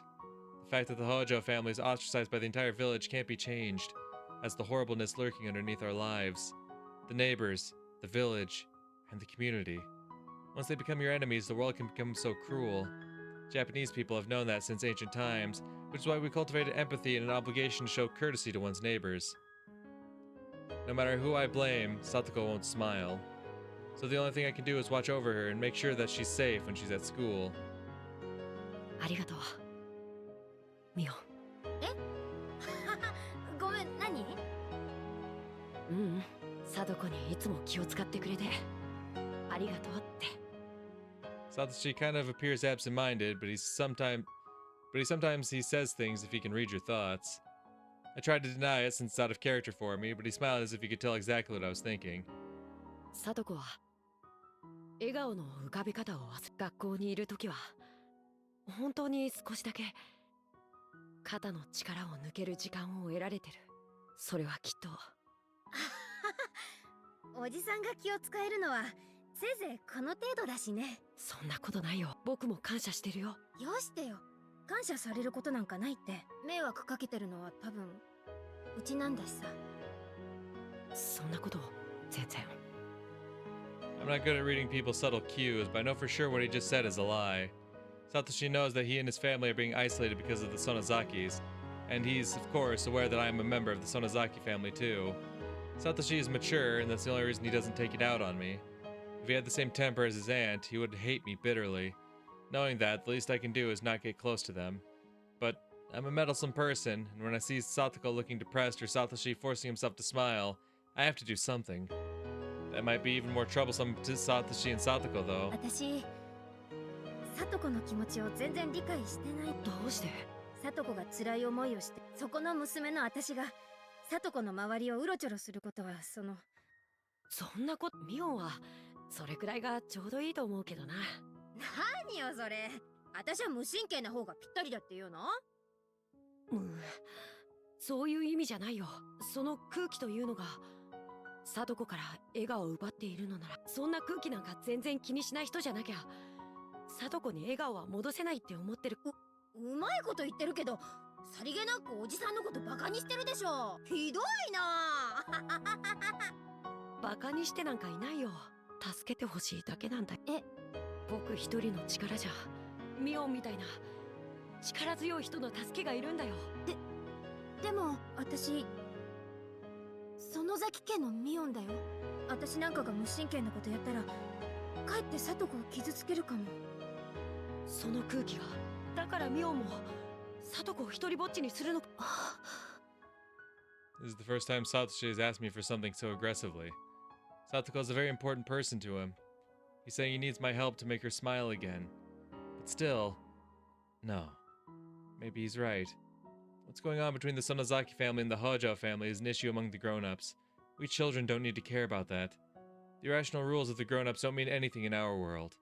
So I have to object to the irrationality of the grown-up world using methods of my own. サトコは本当に私のこと迷惑に思わないかな。初めは少しは思うかもしれない。でも僕も一緒だから、ミオンと一緒だからすぐに打ち解けるよ。そうかな。今日学校が終わったらサトコを遊びに誘ってみる？家に帰るとおばさんにいろいろ言われてなら簡単。家に帰らずに遊べばいい。でも帰りがあまりにも遅く。ならさ、部活動に加わったっていうのはどう？部活？うん、部活ってことにして学校で遊んでから帰ればいいじゃん。だって学校から帰らないでそのまま遊んでる男の子だって大勢。全然問題ないよ。でもならさ、アウトドアじゃなくてインドア中心にすればいいわけよ。それなら服も汚れないしね。インドアってことは教室？でもあんまり暴れると千恵先生にインドアで暴れずにだけれども熱く遊ぶことは可能なんだよ。おじさんこう見えてもゲームが大好きでね、海外ものの貴重なものとか結構集めてたりするのさ。マニュアルが英語だったり難しかったりで対戦してくれる相手がいなくて死蔵しちゃってるのが多いんだけどね。それサトコにも遊べるかな？もちろんルールなんてね、わかんなかったらその場で作っちゃえばいいんだよ。全員が同じルールに従う以上どんなルールだったって公平なんだからね。I said it so confidently, but would bringing games from home and asking Satoko to play with us actually make her smile again? What if I got to lose? Maybe I'll bring one of the board games tomorrow. あとさ、相談があるんだけど。何？おじさんで乗れる相談なら何でも聞いてよ。僕アルバイトを探してるんだ。サトコを元気づけるのに誕生日に素敵なプレゼントをしたら喜ぶかなって思って。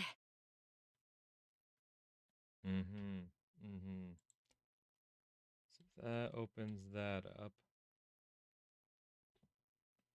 Oh, I forgot to delete the footsteps one. Well, no, did I?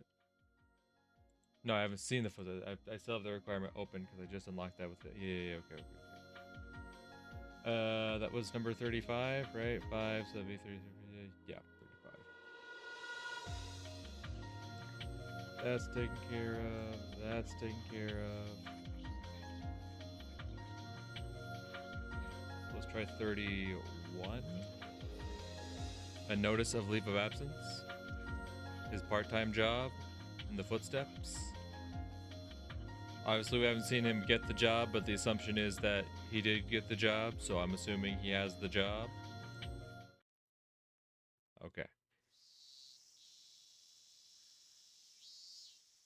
そうですか。 Oh, a leave of absence from the baseball team. Gotcha.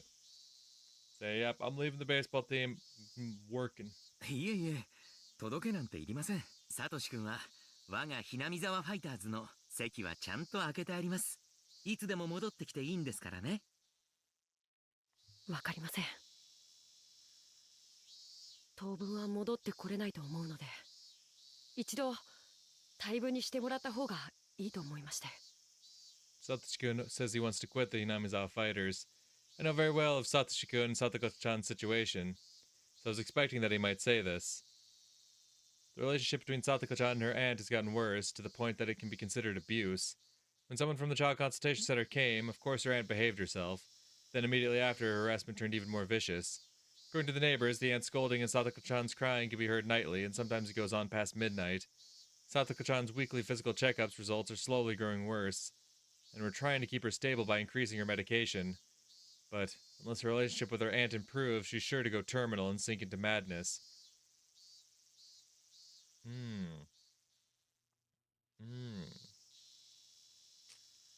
So is the 4th year also caused by Takano and the goons? And it's just set up to look a certain way?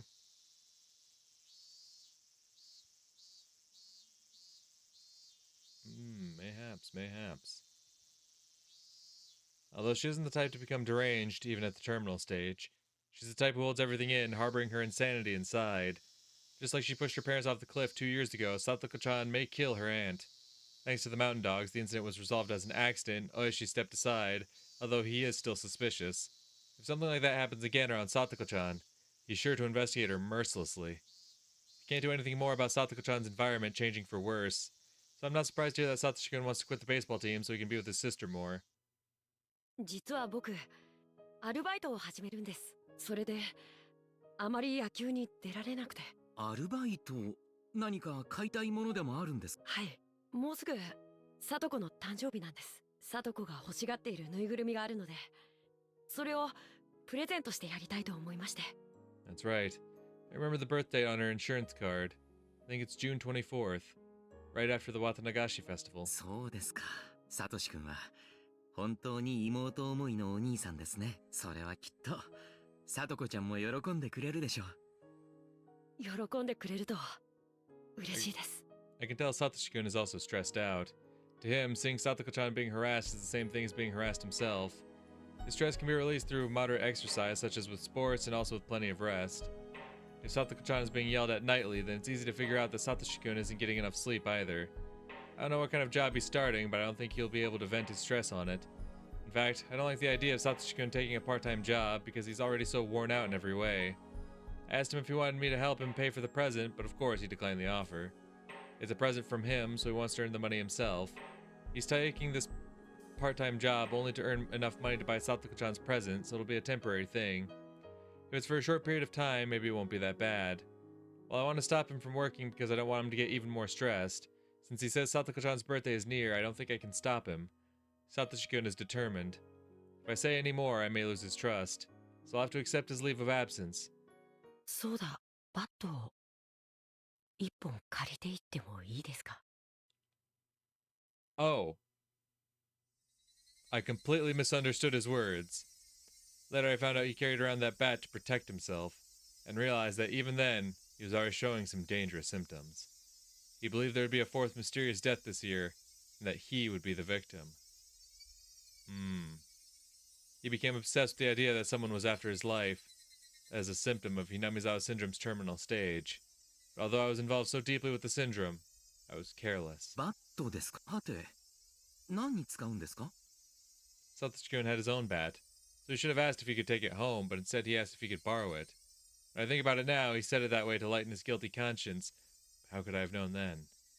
いえ、野球にはそんなに来れなくなりますけど、でもきっと一人で素振りの練習をするくらいの時間は。それはいいですね。そういうことならぜひ持って行ってください。素振りをするときは十分周りを確認。ご近所迷惑でなければタイヤを吊るしてそれを打つのもいい練習になるでしょう。 Swinging a bat can release stress, so letting him take his bat home will help. That's what I thought. But that was a huge mistake. I realized it only when things were already past the point of no return. Yep, well, I see what that unlocks. Alright, but that takes care of fragment 31. Yep, seems it's that time then. A bat to beat her to death. We were prepared to respond quickly this year. That was why we were able to start the investigation immediately by securing the crime scene. The victim is the wife of the younger brother of the Hojo couple, so she's an extremely suitable target for the 4th year's curse of Oyashiro-sama. She has a horrible reputation among the locals. After the incident, everyone said she deserved to be cursed. I have a general idea of who the culprit must be. It's probably Satoshi Hojo. That innocent-looking kid. There's even a motive. The deceased abused his sister relentlessly, so this would be in revenge for that. Also, when he attended the inspection of the crime scene, he was rather frantic, yet also far too composed, as if he was totally unrelated to the incident. My intuition for many years of police work tells me that 8 or 9 times out of 10, someone who acts like that is the perp. I have no concrete proof, but if I question him and shake him up a bit, I have a feeling he'll confess. これだけ仏をめった打ちにしていれば、星も返り血を少なからず浴びたものと思います。そいつが見つけられれば決め手になりそうですね。まあよっぽどの間抜けでなけりゃ処分してるでしょうがね。犯行を認めた後に捨てたと称する場所から発見できれば検察も納得してくれるでしょう。 This was pretty insignificant as a standalone case. A confession from Satoshi Hojo would end it. Everyone except me must believe that. But if I look at it as part of the series of mysterious deaths, it won't be so easy. Either the 3 families of the village, or the Sonozaki family alone, is directly involved in this. Poor Oishi. If they're the ones pulling the strings, they must have instigated Satoshi Hojo into committing this crime. If so, Satoshi Hojo is someone who knows way too much about them. The Sonozaki family's actions must remain hidden. If you could connect them to the crime, would they let him run around freely? Satoshi Hojo is a loving brother who cares very much for his sister, and they set him up to kill his aunt as the 4th year's curse. After that, they will eliminate the one person who can connect them to the crime. Satoshi Hojo is not just a simple criminal. He was set up. And after that, my suspicions were confirmed, for he abruptly vanished. He disappeared in such a puzzling way. He didn't run because he was afraid that his crime would come to light. Another culprit came into the picture. He was already arrested for a different crime, and furthermore, he died while in prison. He confessed to information only the culprit himself would have known. Therefore, he must be the culprit. Okay, so it's not the Sonozakis who set that up. That would be on the part of, like, the Mountain Dogs and Takano's side of things. Takano and Ire would have set that up. Right, so they get someone else to fess up for it, but then they still demon away Satoshi because he's reached the L5 stage, right? But as he's already dead, the investigation was closed. Then Satoshi Hojo disappeared a few days after the festival. It's obvious someone doesn't want Satoshi Hojo to be connected to this incident. My boss put pressure on me to close the investigation and to file Satoshi Hojo's disappearance as a separate incident. Even handed the case over to a different section. The way this case is closing so rapidly greatly resembles the same trick used 2 years ago with the Hojo couple's accident. Crazy how that works, huh? There's no doubt it's the work of someone who can put pressure on the police. As it happens, the Sonozaki family is the only one who can actually exact influence on the police department here in the Hinamizawa area. I love how Oishi is so right on the money of like there's someone behind the scenes who's manipulating things and causing them to go a certain way, but he just always keeps coming back to the Sonozakis. It's gotta be the Sonozakis. And in reality, the Sonozakis ain't done shit. They may think their trails are covered, but this points towards them more clearly than anything. According to my informant, Oreo Sonozaki mentioned the fourth year's curse at the family meeting and hinted that she was the one behind it all. Hinting isn't strong enough evidence, but there is no mistaking that Oreo Sonozaki is the one pulling the strings. I know they're the ones who did in the old man, but I just can't grab them. The principal offender is still on the loose, but I'm sure he's being sheltered somewhere by the Sonozaki family. I have to locate him and find that missing right arm. I'll return the arm to his grave and make the principal offender and the masterminds both bow down before it. However, just like how Satoshi Hojo disappeared, it's possible the principal offender has already been eliminated. Maybe he's already been killed and buried somewhere nobody can find. I do believe that. If that's the case, then that's fine. I'll make this old hag who ordered someone to kill the old man slam her forehead on the ground before his grave. This I swear. After the fourth year's curse, people are already saying something will happen again next year. Even with all my preparations, I couldn't prevent the incident from happening this time. It's too late if something happens. I must keep my eyes on the core of the village before something takes place. There's a reason why I have to get to the bottom of this by next year. Because I'm retiring. My mother's been wanting to go back to her hometown, Hokkaido, and for a long time she's been asking me to move there when I retire. I feel that's the least I can do for her, so I agreed to move to Hokkaido when I retire. So next year's my last chance to avenge the old man's death. It happened 4 years in a row, so more than likely there will be a fifth curse too. As a result of the series of mysterious deaths, the village has been tightly knit together since the dam protests. They were told that betrayers will be punished in the name of the curse. To the masterminds, that's enough reason to continue with the series of mysterious deaths. According to rumors, this year's victim, the aunt, was cursed because she didn't participate in the Watanagashi festival. So there are villagers who believe that if they don't participate in next year's Watanagashi, they'll be cursed.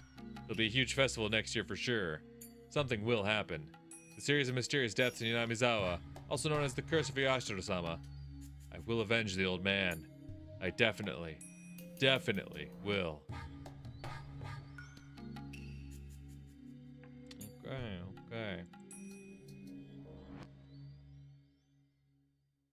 So the aunt is dead. 16 is complete. The fourth year curse has happened.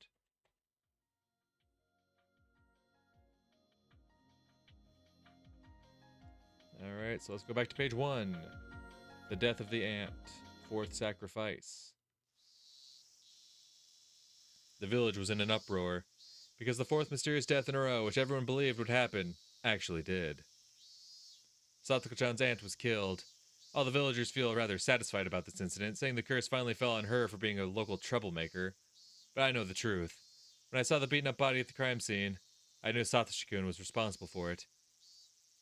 Her abuse towards Satoko-chan was getting worse and worse. Satoshi-kun wanted to protect her, so he brought home a baseball bat. All the signs were there, so I didn't even need to hear it from Satoshi-kun. Yet, I couldn't avoid questioning myself. I felt bad for the Hojo siblings, who had no one on their side, so I tried to be their ally. In the end, I failed to be any help to them. The phone rang. It was Satoshi-kun. He's never called me before. What happened? Does he want me to help him? If so, I will. I truly feel that way. 監督ですか？お仕事中にすみませんで。いえいえ、どうかなさいましたか？車、ええ、ありますよ。実は今ミオンのおじさんのおもちゃ屋じゃなくて、もう一軒の。ああ、わかります。それで、さとこの大きくって。大きく？I guess he didn't think about it, went to the toy store on his bicycle. Now he's stuck. That's so typical of him. Can't help but smile warmly. In other words, he can't carry both the bicycle and the teddy bear, so he wants me to come pick him up. I told him I'd be right over and headed to the toy store in Okonomiya. When I got there, I found that the teddy bear he bought was a lot bigger than I imagined.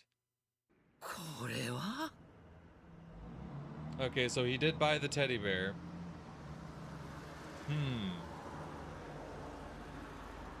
That's the thing. We know he disappears at some point after that, right? That he disappeared some point between Okonomiya, so I imagine that's what we're about to see. Between Okonomiya and Hinamizawa. So does Irie do something? Interesting.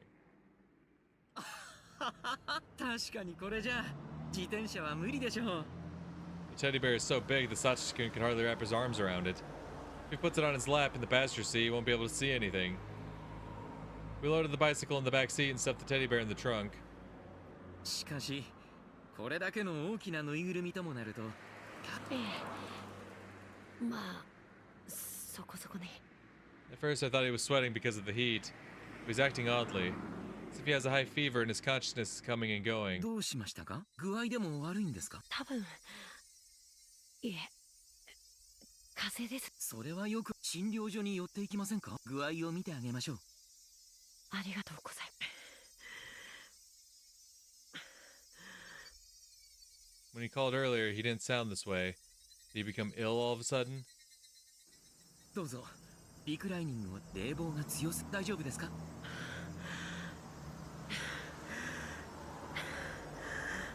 His face is turning pale. I can tell he has high fever. Interesting. Satoshi-kun was punishing himself to buy this teddy bear. A teddy bear this size can't be that cheap. For him to earn enough money in such a short period of time, he must have worked hard and long hours. Maybe he felt relieved now that he got the teddy bear he wanted to buy. It's unusual for a person to collapse after reaching his big goal. しかしこんなにも大きなぬいぐるみをさとこちゃん喜んで。喜びますよ。私が保証しちゃいます。 Okay, something's gonna happen to Satoshi though, and Irie is gonna know that he can't just give it to him, because then he would have to tell Satoko everything that happened to Satoshi and why Satoshi can't give him that, and obviously he can't do that.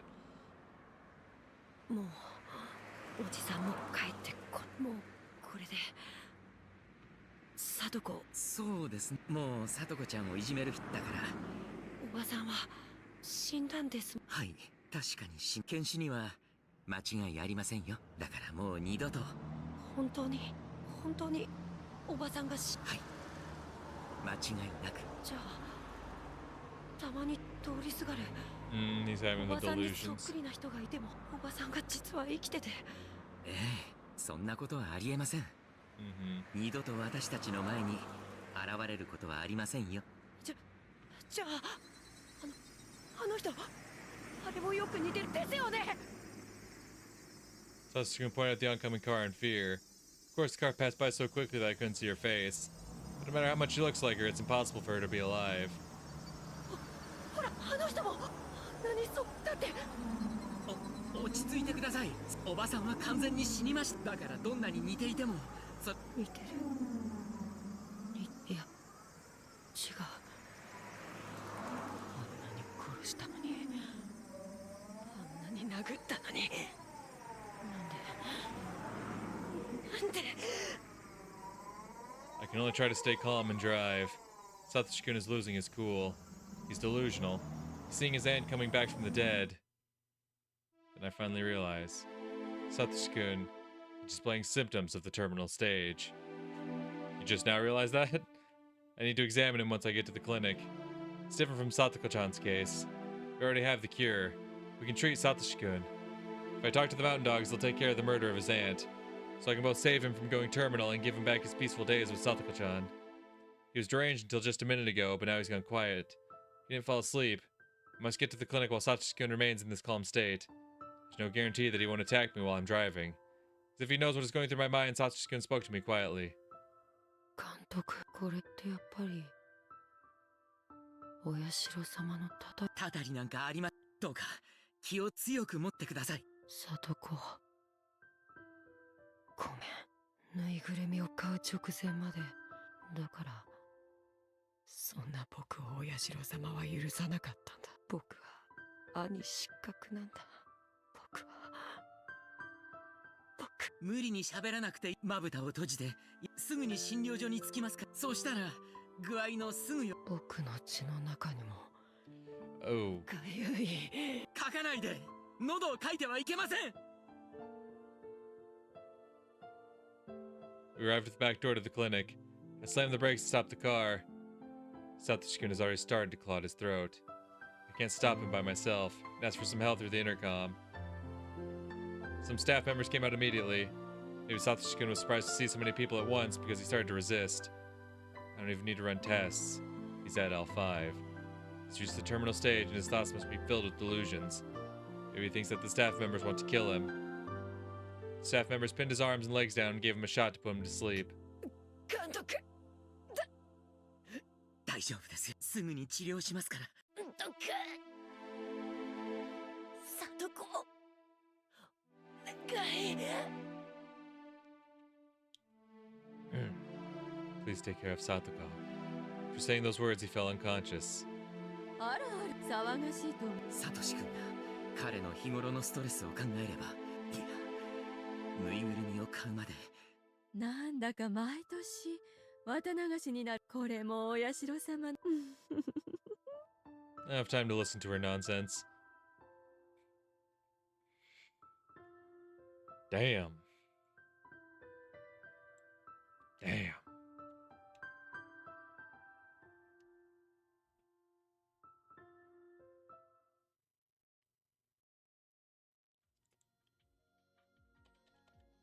But we do have the big teddy bear. That is a requirement.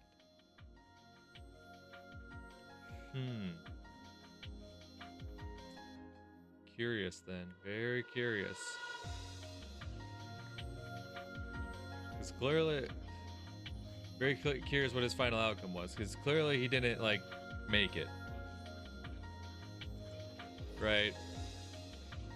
Clearly he did not make it. What is this? Oh, 21 completion of the medicine. Yeah, we don't have that.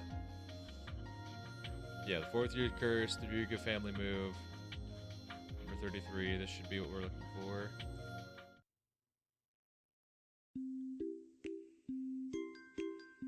I don't know what to do. My name is Ichiro Maibara, and I am hopelessly lost. I came to Hinamizawa on a tour to find a lot for a vacation home. When the realtor finished explaining some details, he told us to take a walk until the departure time. Such beautiful scenery and fresh air. I let my senses guide me, and here I am. Where am I? That is true, right? When he showed... Ooh. Interesting.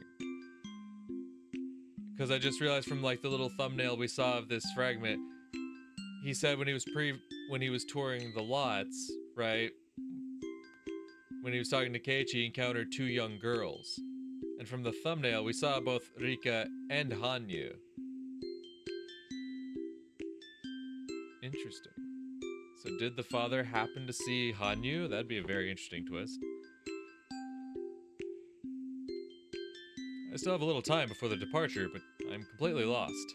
It's basically the middle of nowhere, but people actually do live here. If I keep walking, I should run into somebody, then I can ask for directions. Don't worry. The only thing I need to keep in mind is the departure time for the bullet train. But the more time passes, the more I start to think I was being too optimistic about running into somebody, because I can't find anybody at all. Maybe I'm walking farther and farther away from where people are, in which case I'm in serious trouble. So upon hearing someone's voice, I feel immensely relieved. It sounds like little girls are playing nearby. If it's a place where little kids can play, it must be a safe village. I follow those voices.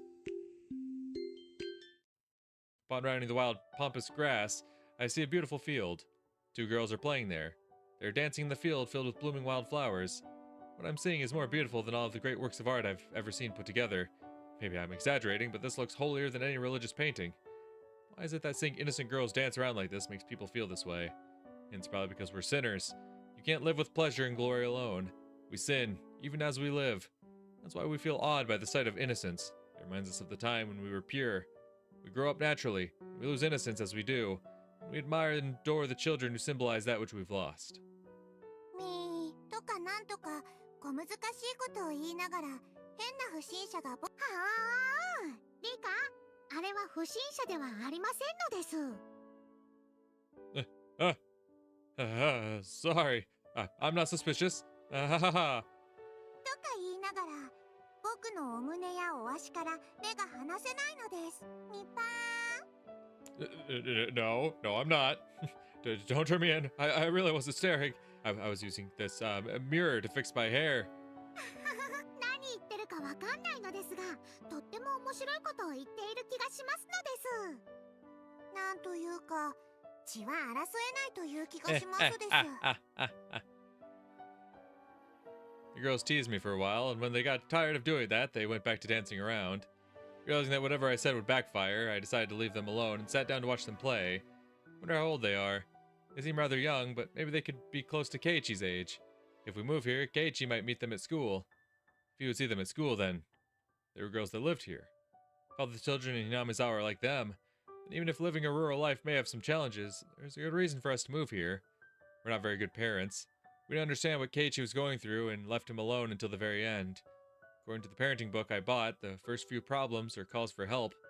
Doesn't matter what the action itself is, but the fact that those actions are occurring is a primitive appeal from the child seeking communication. Humans can speak. That's one of the reasons why we don't notice such signs. We can only hear words through our ears. We can't sense the signs coming from our son's heart.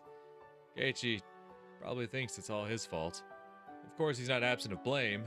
Humans aren't dogs or cats. We should know what's right and wrong.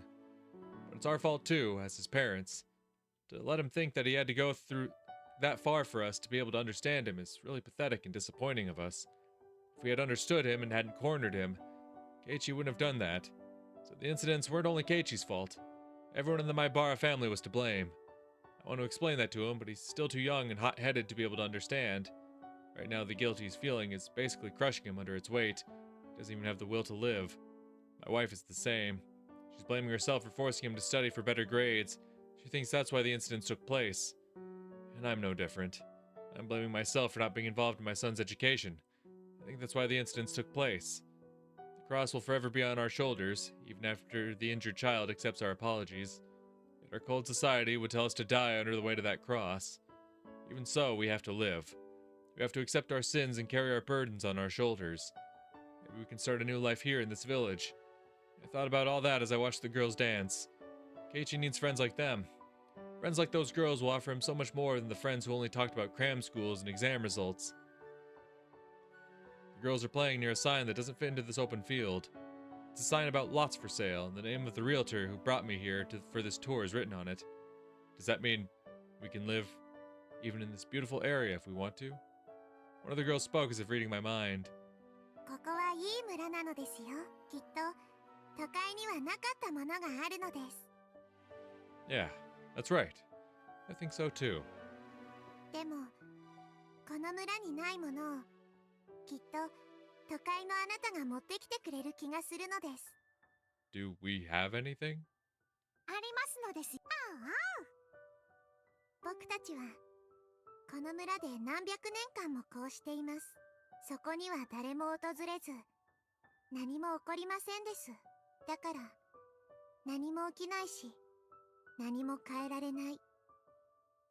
Isn't that what's good about this place? 何かを変わりたいと思うからこの村に来たのじゃないのですか？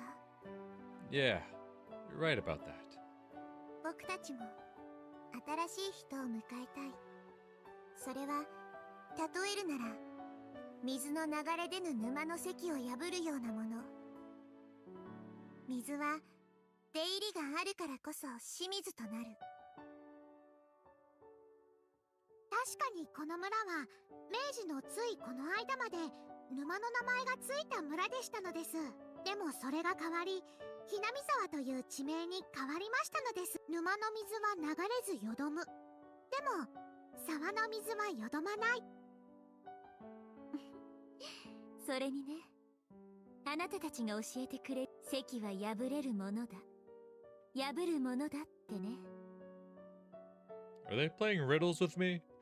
I have no idea what they're trying to say. There's one thing I know. The villagers are waiting for new people to come here. They want to build a future with those newcomers. I looked at the sign behind the girls one more time, so I'd remember this place. I've already decided. 引っ越してくるのを待っていますですよ、苗原。ああ、いたいた。お客、こんな遠くまで行っちゃダメですよ。 A raspy voice from the distance ended this innocent moment. It's the realtor. I guess he's been looking for me because I didn't return. Sorry about that. I got lost. I apologized while scratching my head. I turned around to look for the girls, but they weren't there anymore. Oh, interesting.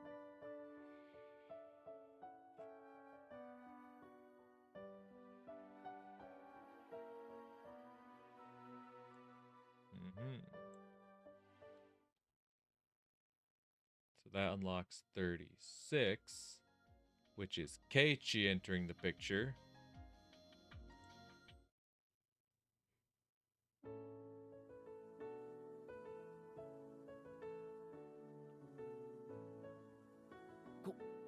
れが学校なのかよ。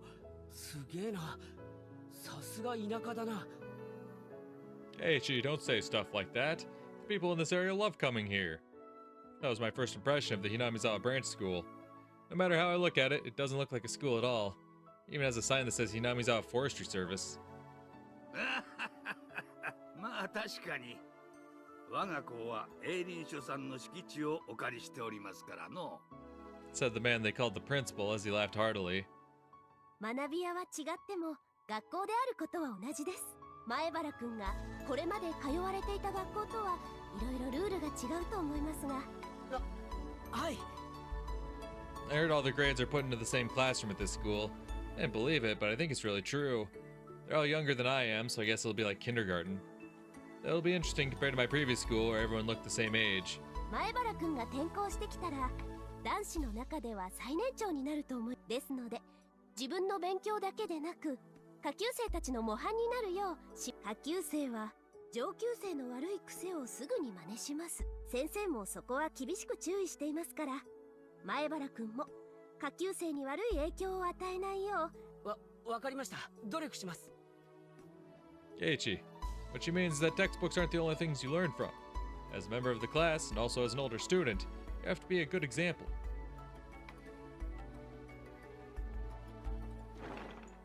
After that, Chie-sensei brought us to an empty classroom and showed me where my desk would be. Since we're all still growing, I'm sure our sizes are very different. There are some desks that are way too small for me to even put my legs under, and also some that are just perfect for me. There are approximately 30 desks in here. Since all the different grades are in the same room, I'm sure it's very lively. There's also a wall full of calligraphy and art from different grades. It's all pretty exciting, nothing like my previous school. It reminds me of the days when I truly enjoyed my school life. 父さん、俺気に入ったよ。やっぱり町の学校よりこっちの学校の方がいいや。I think my son likes it here. It's almost like he just told me that. I want him to go to this school too. そうです。沖宮の学校の方が設備もちゃんとしていますし、立派な先生方もたくさんおられますのに。Even while saying that, Chie-sensei looked happy to hear that a new student would be transferring into her class. My father and the teachers went back to the teacher's office to get the transfer process going. In the meantime, I decided to stay in the classroom and look around. I didn't care about the move. I'd lost the will to live because of what I did. I didn't have any willpower and I couldn't even get out of bed. So when my parents told me about the move, I thought that wouldn't change anything. But after the move, something did change. I want to restart my life. I want to restart my life and become someone I've always wanted to be. Here in Hinamizawa and at this school, I can do that. I'm not going back to who I was. I'll never again think that good grades are the most important thing in this world. I have a feeling that I can learn the things that are really important in life here at this school. Never had the chance to learn them before now. It's almost embarrassing to put into words. They're extremely valuable things. If you don't learn them, you won't become a decent adult. The students at this school learned them a long time ago. To them, they're a given. Yet, I have to spend time learning about them even at this age. How to make friends. How to play with friends. To play. Things you can only learn from play. Things like socializing with others, etc., etc. It seems so easy, but it'll take me a while to learn them. I pushed those things aside and have devoted myself to studying. I'm not trying to say studying isn't important, but you shouldn't become blinded by it. If someone says studying and good grades are the most important things in life, he's talking bullshit. So I can restart my life here at this school. Finally, I can become someone I've always wanted to be. I noticed two girls looking in at me through the window. The schoolyard must also be a playground for these children, because I saw a lot of them playing there earlier. I guess those two noticed me while walking around the classroom and became curious. I guess that's natural. I'm a stranger to them. Should I say hello and let them know that I'm starting school next Monday? ようやく僕は待ち疲れたのですよ。でもこれでまた変わってくるのです。だって圭一はサイコロの6なのですから。6ではありますですが、圭一の振るサイコロは1がよく出上がりますです。圭一が悪いわけではありませんのです。全部羽生が悪いのです。お前のせいなのです。圭一に謝れなのです。俺の名前を知ってるのか? She said my name, didn't she? Did I hear her wrong? I've never met her before. 転校生なのですか? よろしくな。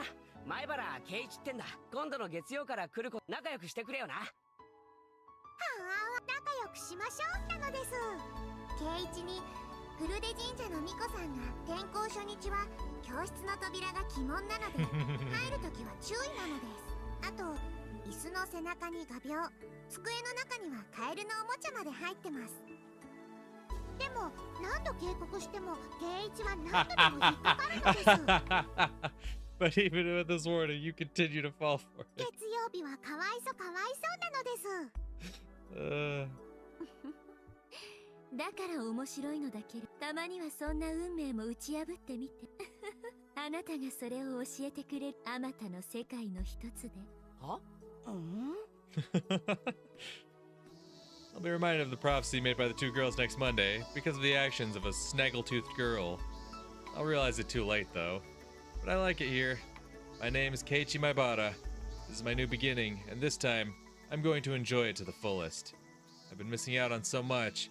I'm going to learn all of those things here. I'm going to absorb all of it, and I'll become someone I've always wanted to become. It may take a very long time, but I'll definitely do it. Nice.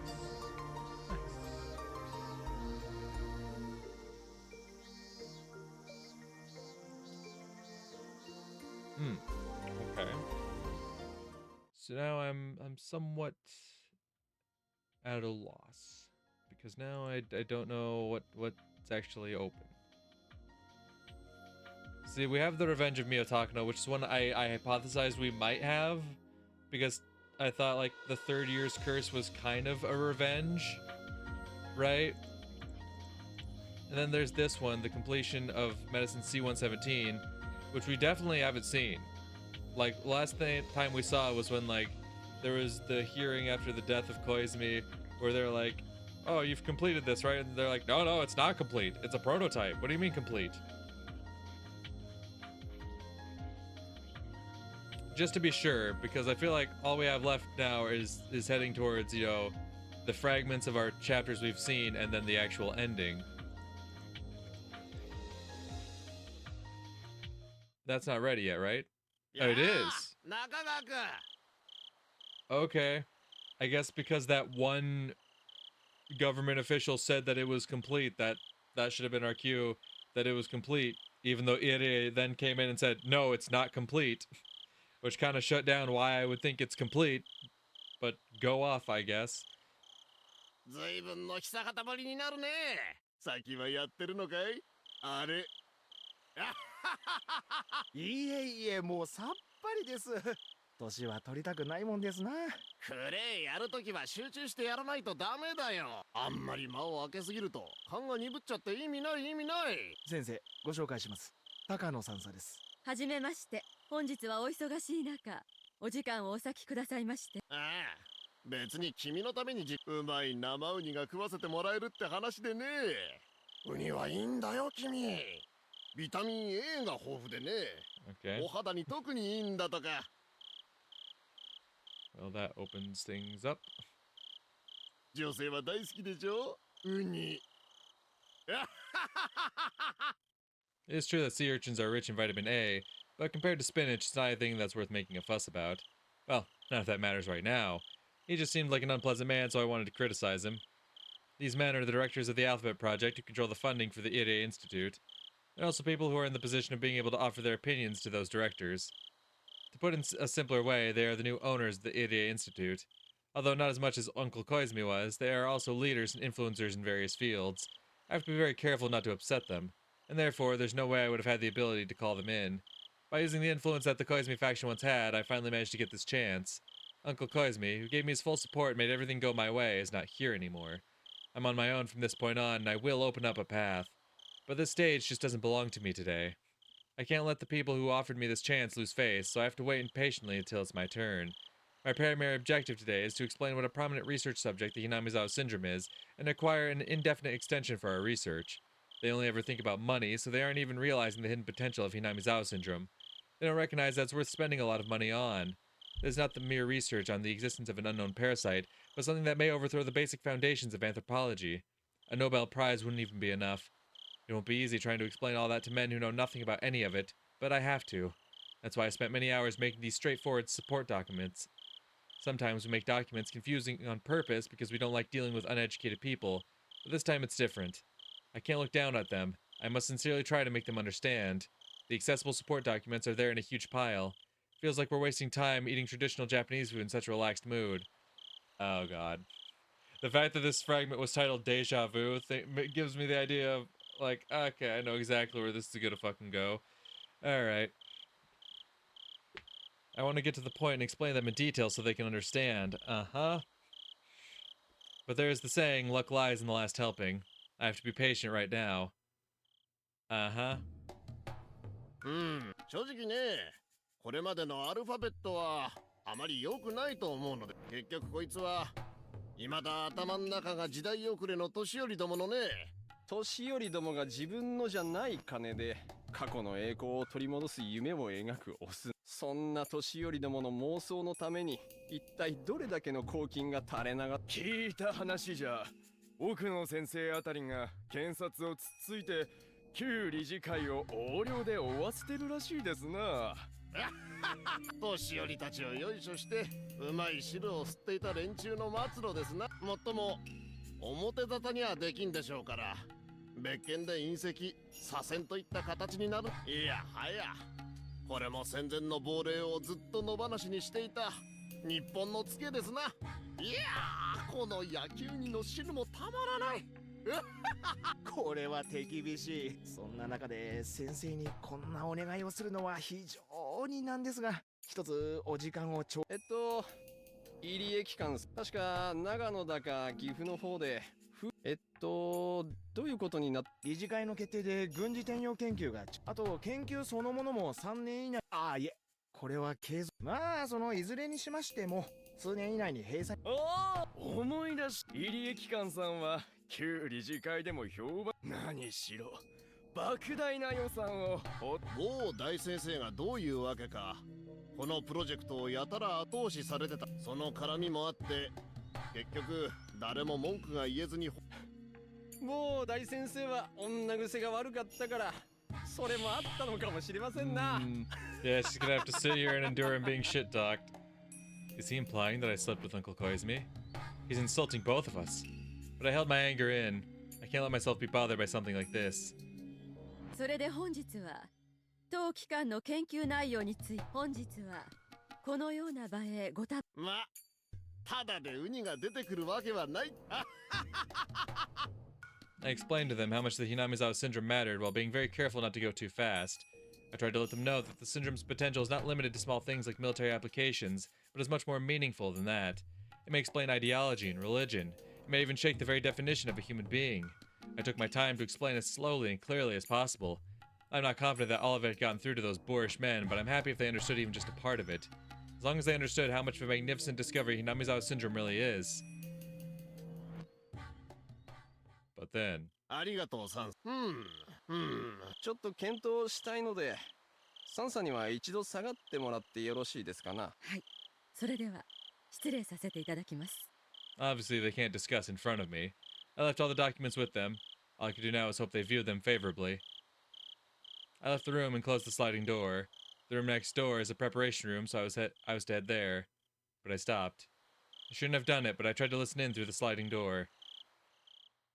こりゃ全理事の皆さんも気の毒としか言いようがありません。いやー小泉先生がですね。小泉先生にはローベル製薬日本法人の初代顧問に就任された時に一度お会いし、人間年には勝てない。何事も引き際が肝心だと思い知らされますよ。ただですね、南沢症候群と決して全てが全て妄想というわけで。入江機関はすでに病気の解明と治療、それで十分です。現代日本にとって周辺諸国を過敏にさせる件については、中でも軍事分野は最も敏感と言えるでしょう。少なくとも数年間にわたり軍事目的の研究がされていた事実は直ちに抹消しなくてはなりません。それは軍事研究の中止とは別に。そうです。南沢症候群は生物兵器開発のための研究という事実は、南沢症候群を目的は何であれ研究した事実は厳重に隠蔽されなければなりません。できればひなみ沢症候群そのものがなくなってしまうのが好ましいですな。病気が残ればやがては関心を持つ者が現れ、せっかく埋めた穴をわざわざ理事会の決定通り、入江機関は病気を撲滅させ次第研究の痕跡を全て消した上で解散させるのがいい。やはりそういう結論に行き着き、ノーベル賞が取れるかどうかが問題ではなく、戦後日本にとって無用な研究だということです。そもそも大昔から存在し、特に異常もなくやってこれた藪をつっつく研究なのではと当初から思っていました。同感。ひなみ沢症候群という病気の存在自体は疑わないが、この高野という第一発見者は少々この病気を脚色し、私も資料を読みながらユニークな発想をする人だなぁと。第一、寄生虫で人の思想が染まるなんて、そりゃいくらなんでもひどすぎる。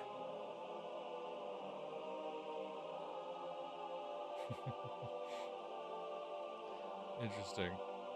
I was saying Buddha and Jesus would be queen carriers. Try exposing something like this, we would be attacked by every nation on the planet. Religion is pretty scary nowadays. That is true. That is true. 動物の脳に寄生する寄生虫がいるなら、たまには人間の脳に寄生する。しかしその寄生虫が思想や人格までもコントロールする可能性な、さすがにこりゃちょっとユニークすぎます。As I peeked in through the gap in the sliding door, I became trapped with an unbelievable sense of deja vu. This is my first time experiencing this, but it doesn't feel that way.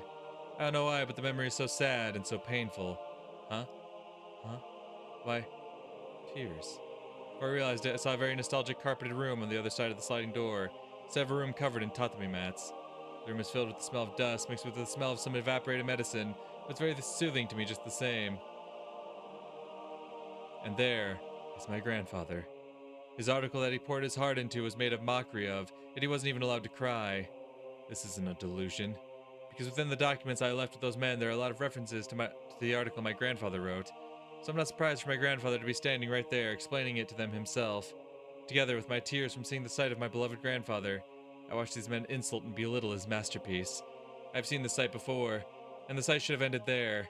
Why is it repeating before my eyes? I can only blankly peek through the sliding door at this strange world where reality and illusion overlap. あのサンサもちょいとおかしいし、こんな世まいごとを信じた小泉先生もおかしいが、やはりこの第一発見者の論文が一番おかしいですな。期待と妄想が入り混じっていて、これは論文というより創作の次元ですな。というか、これはこのままどこかの出版社に持ち込んで本にした方がウケると。確かに私の友人に出版社の社長をやってるのがいてね、きっと面白がって読んでくれると思い笑い事ではありません。このとんでもない研究がまかり通って、特にひどいのは万一の場合に備えて相当危険な機材を。これは絶対に国民に知られてはならないことです。計画が存在しただけでも恐ろしいのに、終末作戦なんて、しかもその機材の維持費が。そんなの本当に維持費にしてるわ。そういう名目にしてトンネルしてる架空プロジェクトでしょ。だいたい少女が一人死ぬだけで村人が一斉に異常行動を起こす。まったくこんな子供騙しを鵜呑みにして巨額の予算を垂れ流すとはつくづくいかんと思いますな。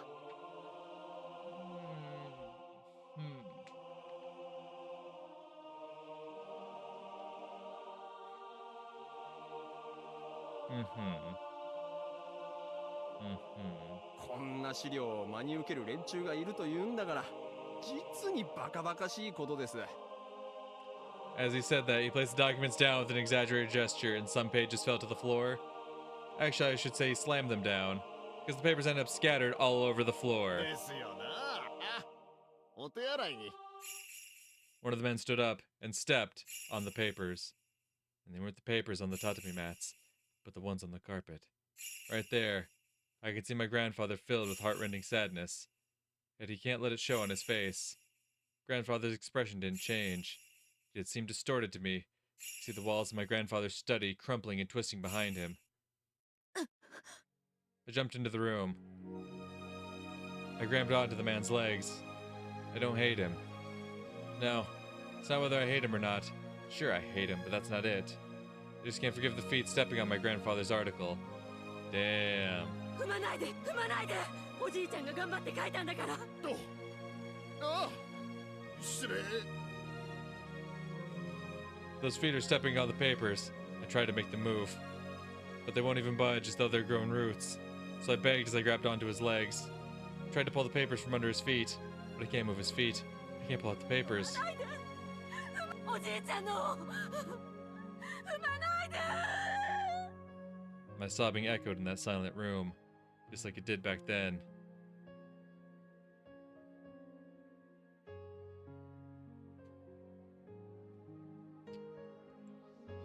Damn.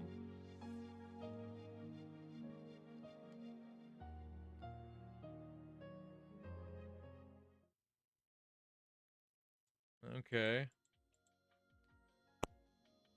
So we definitely have this one unlocked for sure.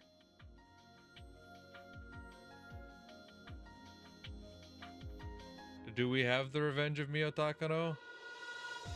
Because like I said, I could potentially see that if it were referencing the third year. But I'm not too sure she's gotten any revenge yet. Is it not time? Okay, it's not time yet. I didn't think so.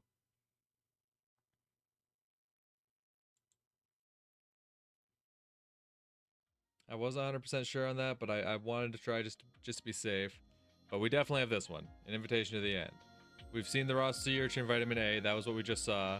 The big teddy bear from, Satoshi. We saw the end of what happened to Satoshi. And she needs moral support is what Tomitake said about Takano herself. Definitely have this one. Grandfather's articles were trampled on. We have proof as clear as the pathogen causing Hinamizawa syndrome, so why can't they believe in its life cycle? Because they've never heard of that before? Because they can't imagine it? Because there's no way something so absurd could be true? Don't tell me that. I can't bring myself to care about the limits of those commoners' understanding. Why can't anyone believe the truth of my grandfather's article, which has been proven by the Ire Institute? Why do people continue to believe that humans are a special existence? Humans are simply a species of animal. When various parasites that control their animal hosts exist, how can people declare parasites that use humans as their hosts don't? Wait, this isn't the problem. Not at all. Because everyone believed my grandfather's article up until now. Isn't that why the Ministry of Health and the Defense Agency lent me their assistance? But out of nowhere, they turned cold. In other words, every bit of their help was because Uncle Koizumi had my back. So nobody actually read my grandfather's article? Do they just pretend to in order to make Uncle Koizumi happy? What is the meaning of everything I've done up until today? I thought I'd achieved something. What have I really accomplished? I don't know what's going on, and all I can do is wallow in grief. The more I think about it, the more I no longer understand the meaning of my own life. Didn't Mio Takano devote her life to being useful for her grandfather? But I haven't done anything for him at all. Count 3 with my grandfather, and I go on to count 4. What a crazy thing to say. No. If I let my mind wander, doubt about myself and my life will slip in. So I'm just going to fill the gap in my heart with alcohol. Is that strange to presume the existence of something that can influence human thoughts? It's true that Hinamizawa syndrome isn't the actual cause of ideology. The best it can do is drive people mad. Socialism or capitalism don't originate with it. In the era my grandfather was living, you couldn't talk about the world without ideology. The article came from that time and age, so some of its inferences may be exaggerated or biased. That's no reason to deny its foresight. You can't simply say it's crazy and push it aside. Besides, the most important thing they ignored is the fact that Rika Furure, the Queen Carrier, holds the fate of the village in her hands. My grandfather predicted the importance and danger of the Queen Carrier since beginning his research on Hinamizawa syndrome. But the hypothesis of the infected community collapsing into madness if the Queen Carrier dies is a Pandora's box that can't be proven. It can only be confirmed after Rika Furure's death, and if she dies, it'll be too late. But there's no mistake that Rika Furure is the Queen Carrier and a very special existence. It's clear from the various experiments we perform that she has a special influence on the infected villagers.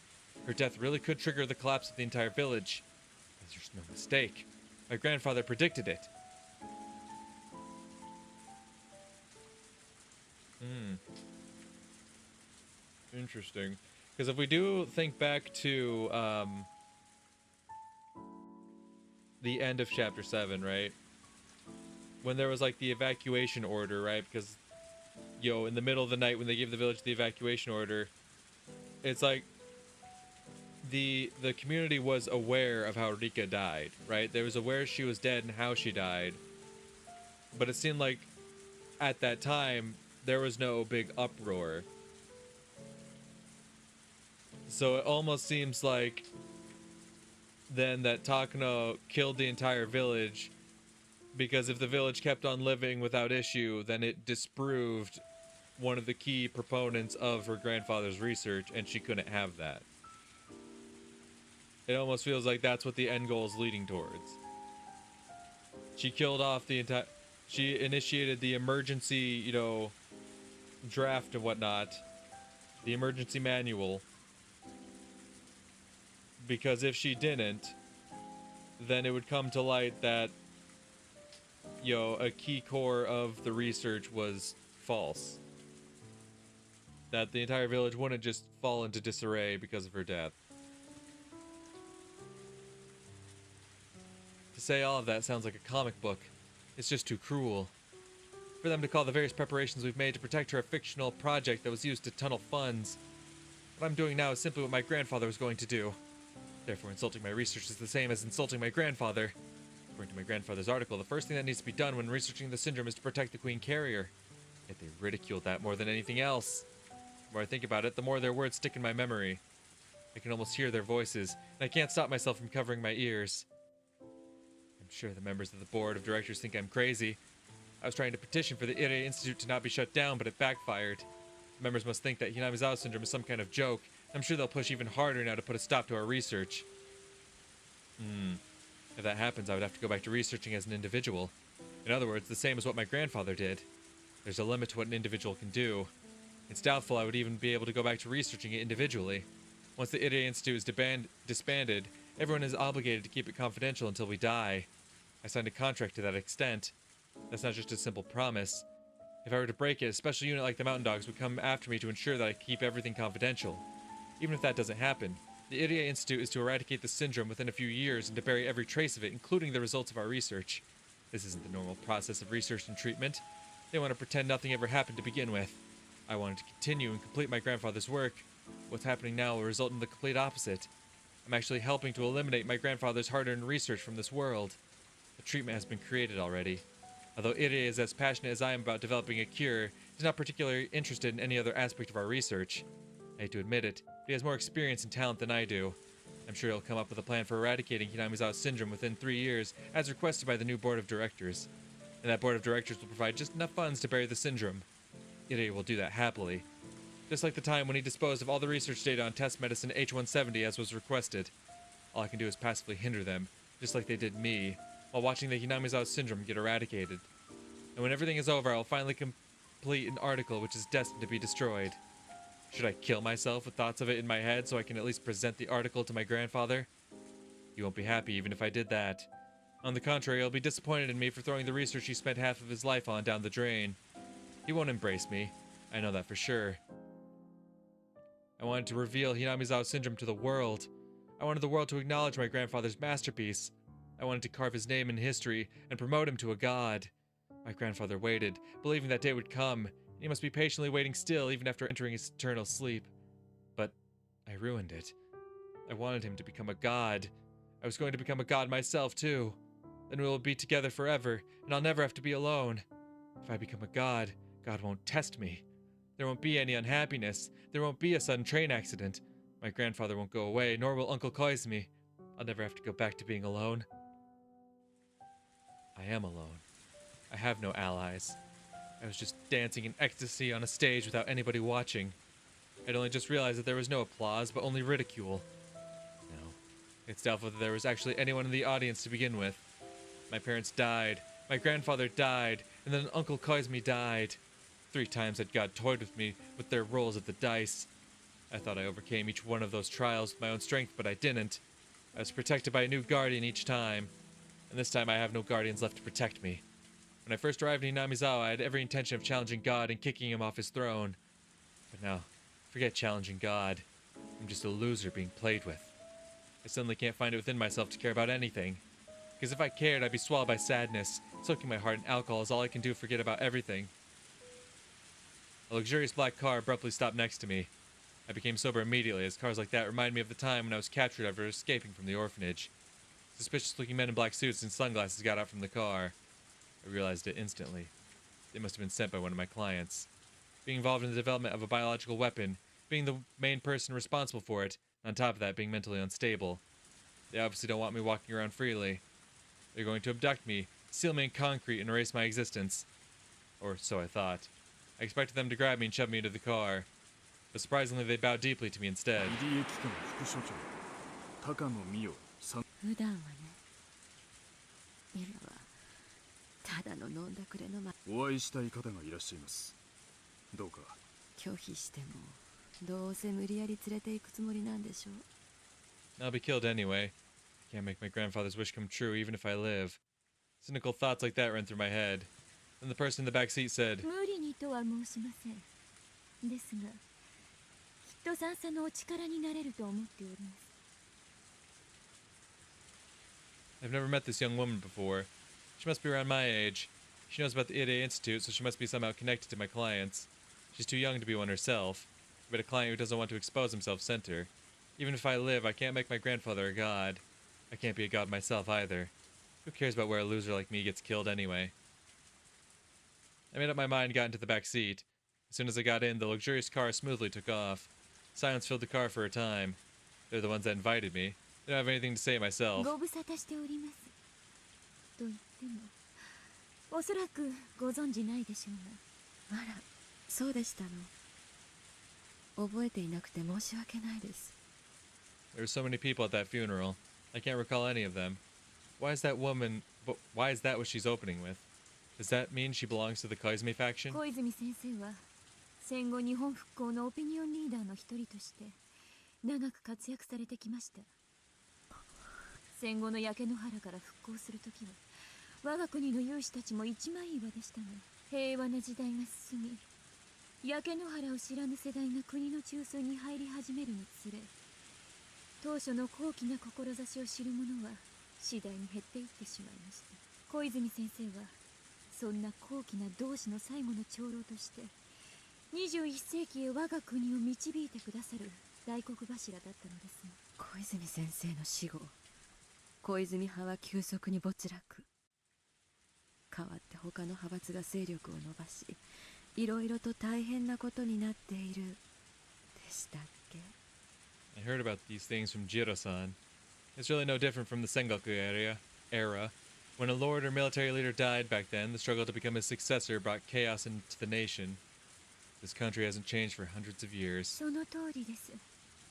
残念ながら、平和日本は住みよい国づくりを実践してきましたが、同時に現在東京は各派閥が小泉先生の開けた席と利権をめぐって争いが絶えない状態です。小泉、それと私に、あなたはそれの最大の被害者ではありませんか？ It's true that our research began because of Koizumi Sensei's support, and the pressures we faced under the anti-Koizumi faction have been tempestuous and cold.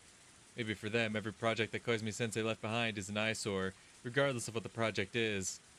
In other words, it simply means they rejected the research itself, doesn't it?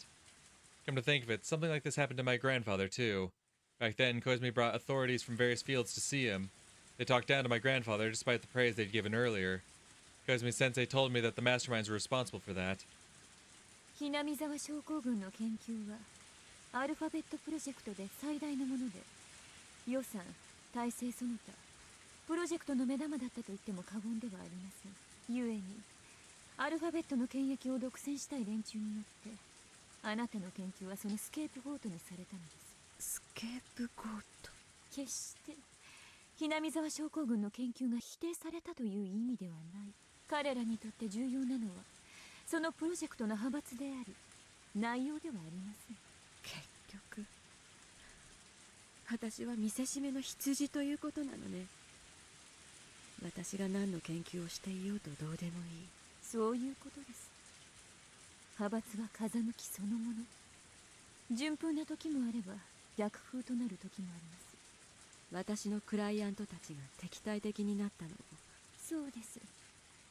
アルファベットプロジェクトは完全に乗っ取られてしまいました。理事は全て変わり、彼らの私欲を肥やすためだけに決定をします。あなたの捨て身の説明など初めから彼らには耳を貸す気もないのです。 I grasp my knees, remembering that humiliating day. ここで一度話を折ります。え？それは研究者としてのあなたが祖父と呼び敬愛していた高野先生との約束ではないのですか？Interesting. There's a reason they said that with a lightning crack. Someone did point out that, like, in the prologue to all this, when you see after Takano escapes from the orphanage and she's like, yo, daring God to either kill her or show her a sign that there's something, yo, worth fighting for or whatever. There's like a lightning crack, right, that hits the tree behind her, but then afterwards you hear like this unnamed voice say, oh, you pitiful child. And I guess, and, you know, obviously there was no one else around her. She was alone at that point. So are you trying to introduce another, like, supernatural element to it? Because at the time, the only other supernatural element I thought of was Hanyu, which obviously this voice doesn't sound, this voice or the previous voice isn't like a perfect match for Hanyu at all. But I mean, shit, we've seen the way, like, you know, Rika's voice actress can change up between being all cutesy and then snapping into, like, really serious and whatnot.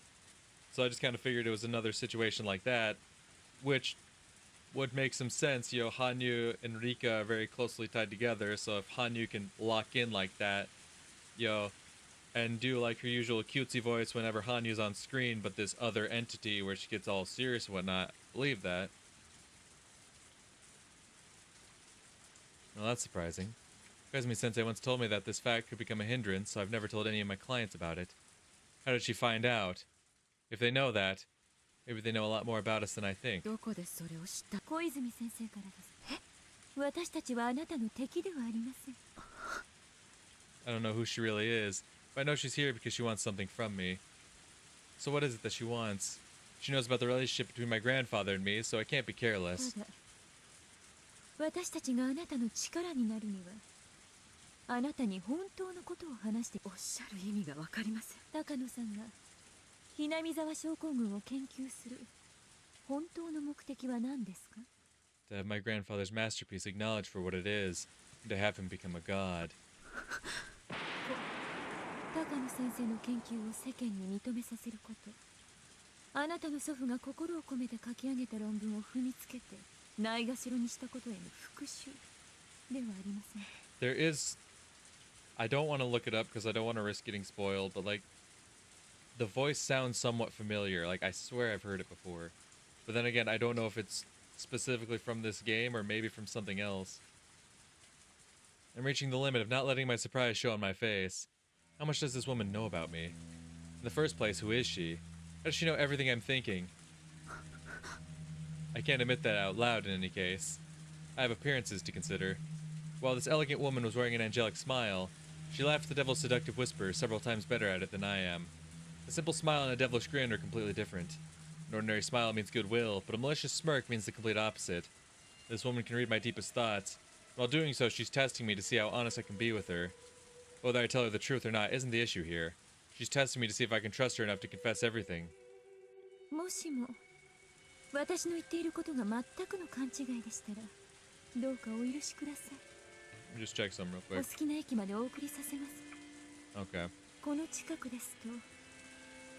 I know there's どぐらい気がいいでしょう。 some characters that have sprites in the other art styles outside of the original, so I just want to double check, like, maybe I'm missing this person's appearance here. Maybe that would be a bigger giveaway, but... でも、もし私の言っていることがあなたの本当の気持ちに少しでも近いのでしたら、私とあなたは力を貸し合える関係になれると思います。どうですか、高野美代さん。I can't say anything in reply, but I think that simply remaining silent might also be an answer. I want to hear what she wants from me. I've always phrased my objective as some vague idea of turning my grandfather into a god, but she's just taught me what my true objective is. I want to get revenge for my grandfather's suffering. I want those people to fight over the right to read the article they once trampled on and mocked. I want them to believe, no, to worship every single word my grandfather left behind. That is my true objective. This woman has stated out loud that which I have only whispered within myself. She even asked me if she was correct. Is this woman an angel or a devil? If I'm a human, is she in existence above me? あなたの不幸は自分の目的を具体的に理解していなかったことなのです。ひなみ沢症候群の神秘を探るという抽象的な目的を掲げ、そうでしょそう、それは違う。思い浮かべることができますか。それはこういう状況。この国の中枢を預かる真の彼らは、裏側に足跡が残るその論文をうやうやしく読み、その先見性あふれる研究に敬意を示し、恐れおののく。どう想像できましたかしら。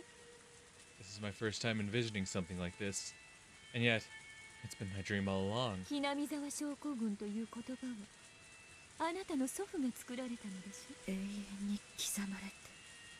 そう、それはあなたの祖父が、その偉業が永遠の存在に昇華されるということ。My grandfather's masterpiece will be remembered forever. あなたが高野美代として生涯を捧げる夢。Remembered. Oh my God, you're still going. Are you done yet? Forever. その偉業を全く理解できない豚たちは、あなたのその夢を単なる派閥争いや権益の奪い合いの生贄とし、あなたの祖父の論文をぎゅっと見つけたように。あなたは悔しい。とても悔しい。あなたが一生懸命作った資料を、おじいちゃんの偉業をバカにした豚どもが許せない。そうでしょ。そうじゃないですか。本当はそう。それを心優しい。 An indescribable emotion is filling me, making me feel like I'm suffocating. The sensation of being cautious and calm, of trust and mistrust are all blending together.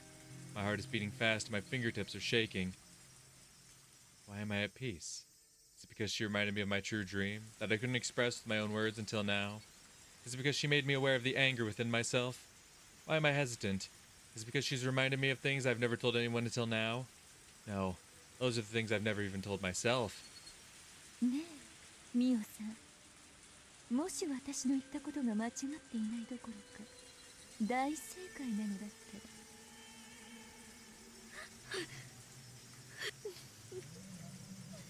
ら。どうなさったのかしら。お具合が悪いのかしら。なら、もうこれ以上お話に付き合って。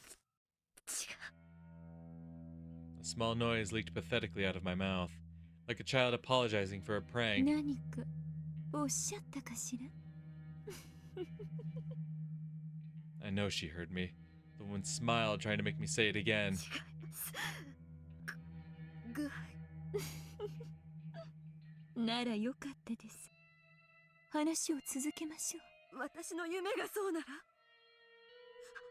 あなたに何ができるというの。あなたの2つの復讐をお手伝いし、1つはあなたの祖父のための復讐。あなたの祖父の論文を嘲笑った者たちに、もう1つはあなたと祖父の約束であり、あなたの目の前で資料を踏みにじり、あなたの人生さえも踏みにじろうとした豚どもへの祖父の論文を手に取らせ、こちらも腹を割りますと、もちろん小泉先生が日本の未来のために立ち上げられたプロジェクトを先生亡き後に食い物にしようとする輩を私たちにもっと力があればそのような輩の介入を許しはしないのですが、風向きは変わり豚どもが私欲を肥やすための豚小屋となり果てました。そのようなプロジェクトをこれ以上放置することが、プロジェクトは小泉先生の理想を離れた時点で派閥争いの生贄羊を今度は狼に。あなたが今のまま生涯公開できぬ祖父の論文を胸に隠居されることを選ぶおつもりでしたら、無理にとは申しません。 No, I won't let that happen. Okay. I don't know. So what? You kill off the entire village to what? Make the current board look bad? Because, oh, you cut our funding and now the entire village died. Oh, don't you look like a fucking dipshit? Is that your plan? Oh wow, look, my grandfather's research was correct all along. Oh wow, if only you would have gave us our funding. Is that the goal? So that now the higher ups will have to look at the documents and be like, oh, if only we would have believed these crazy documents. We could have avoided this tragedy if we would have continued to give them funding. Is that? I don't mind falling to the ground myself, but at least my grandpa's article. あなたとおじいちゃんの結晶である論文を永遠のものにはしたくないですか？それはだってあなたの念願のはずじゃないのですか？ I mean, I get how it's I do see how it's revenge against the board of directors, right? The new board of directors that essentially stamped everything out. But like the idea of like of the article being something that lasts forever, that everyone will remember, is not accomplished with what she's doing. With what she ends up doing. At least I don't see the correlation there. Like I can see the through line of how it's revenge against the board of directors, but like it still buries all the research done on the Hinamizawa syndrome. I guess if she herself, because that's the thing, they do steal research, right? When they go I don't know if they necessarily steal it, but they do remove the research documents from the institute after they gas the place, and then they essentially seal off the actual building. I don't know, man. That それがあなたの本当の夢を叶えるチャンスを on the night 私たちがお手伝いします。 On the night I decided I was a loser in life and drowned myself in tears and alcohol after being abandoned by everything, I met someone who could be an angel or a devil. Is this divine salvation or the devil's seduction? I fought with the board of directors regarding the continuation of our research, but that was completely off target. That wasn't my true goal. My objective isn't to continue researching Hinamizawa syndrome. It's to have the world acknowledge my grandfather's research as a masterpiece. Somehow, the method for achieving that swapped places with my objective and caused me to misunderstand myself. The purpose of my life isn't to continue my grandfather's research. It's to get revenge and repay them for my grandfather's suffering. That's what this woman is saying. She's promising to make my grandfather's research eternal.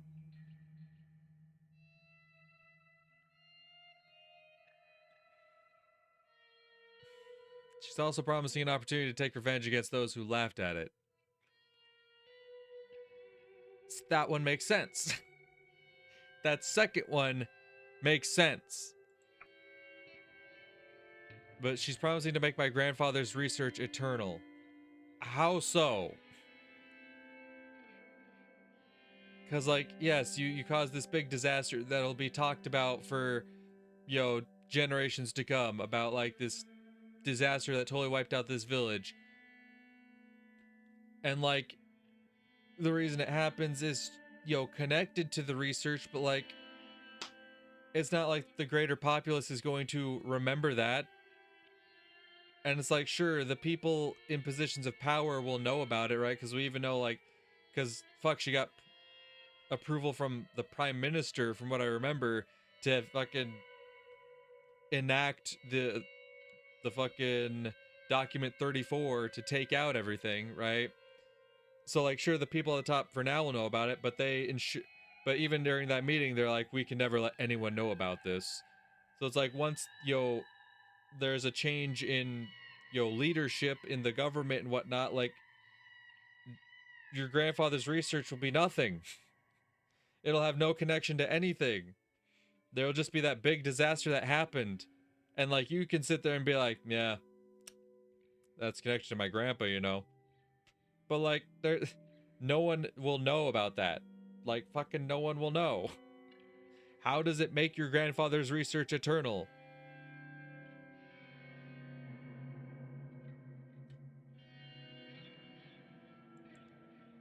An opportunity to take revenge against those who laughed at it, makes perfect sense.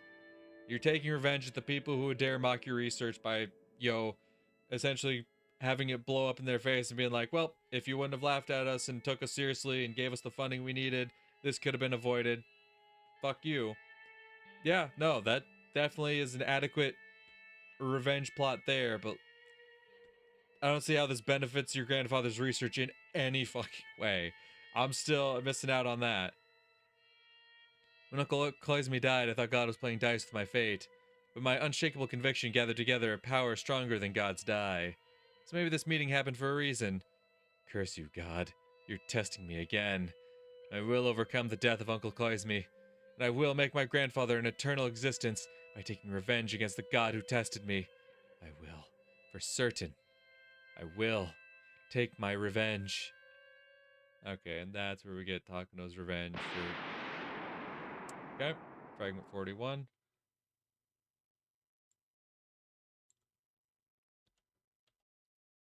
Alright, we're getting there. We're definitely getting there.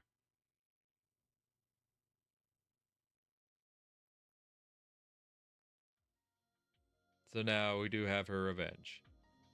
Now it is time for June of 1983. And I'm assuming this is what sets up the board for me to do the others.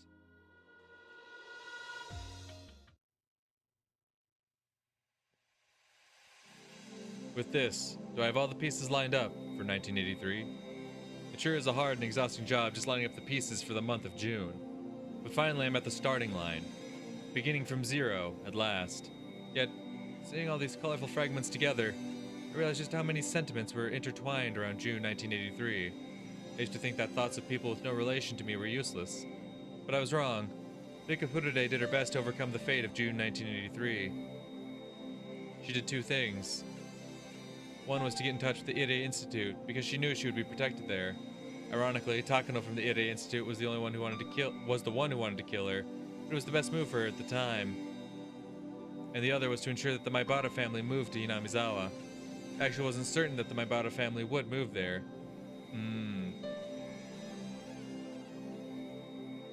They first decided to move there when her father felt something sentimental at the sight of us on the day he came to view the properties for sale. Okay, so this is from the point of view of Hanyu. Therefore, it was necessary for us to play in that field. It was the trigger for the Maibara family's move. Took me so long to find that out, though. After turning various conditions on and off repeatedly, I finally realized that meeting Keiichi's father at that field was the cause.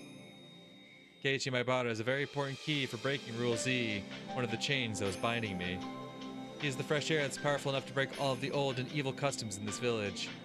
He created many opportunities, but he also provided me with an important clue by letting me know that a strong conviction and the will to believe was what's important in standing up against a powerful fate. But I wasn't the only one who wanted him here. People in the Sonozaki family who wanted to wipe out the nastier traditions of the village also wished for him. Mion Sonozaki vowed to herself to protect Satoko and Satoshi because she was very much bothered by how irrational the treatment of the Hojo family was. And on the night Satoshi Hojo disappeared, she exploded at Oryo Sonozaki and voiced her true feelings. Oryo Sonozaki understood. Odo herself had come to understand the wicked customs of the village and had been wanting to do something about it, but she didn't have the power to do so herself, so she entrusted it to the fresh air that was blowing in from the outside. That was why the lots went on sale, so that my Ibarra family could move in. Even if I danced in that field, if Oreo hadn't put the lots on sale, Keiichi wouldn't have come. And Reina Ryugu, who provided many important opportunities for Keiichi Maibara, was saved by returning to Hinamizawa after the deep emotional trauma of her parents' divorce sent her into terminal condition. Keiichi Maibara's wish to restart his life was the same wish Reina Ryugu had a year prior. Maybe that's why Reina was able to understand Keiichi.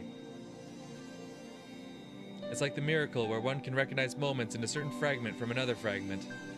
If they can use the lessons learned from one fragment, then humans won't make those mistakes. The game pieces will make their best moves, and the chances of winning this game of June 1983 will rapidly increase.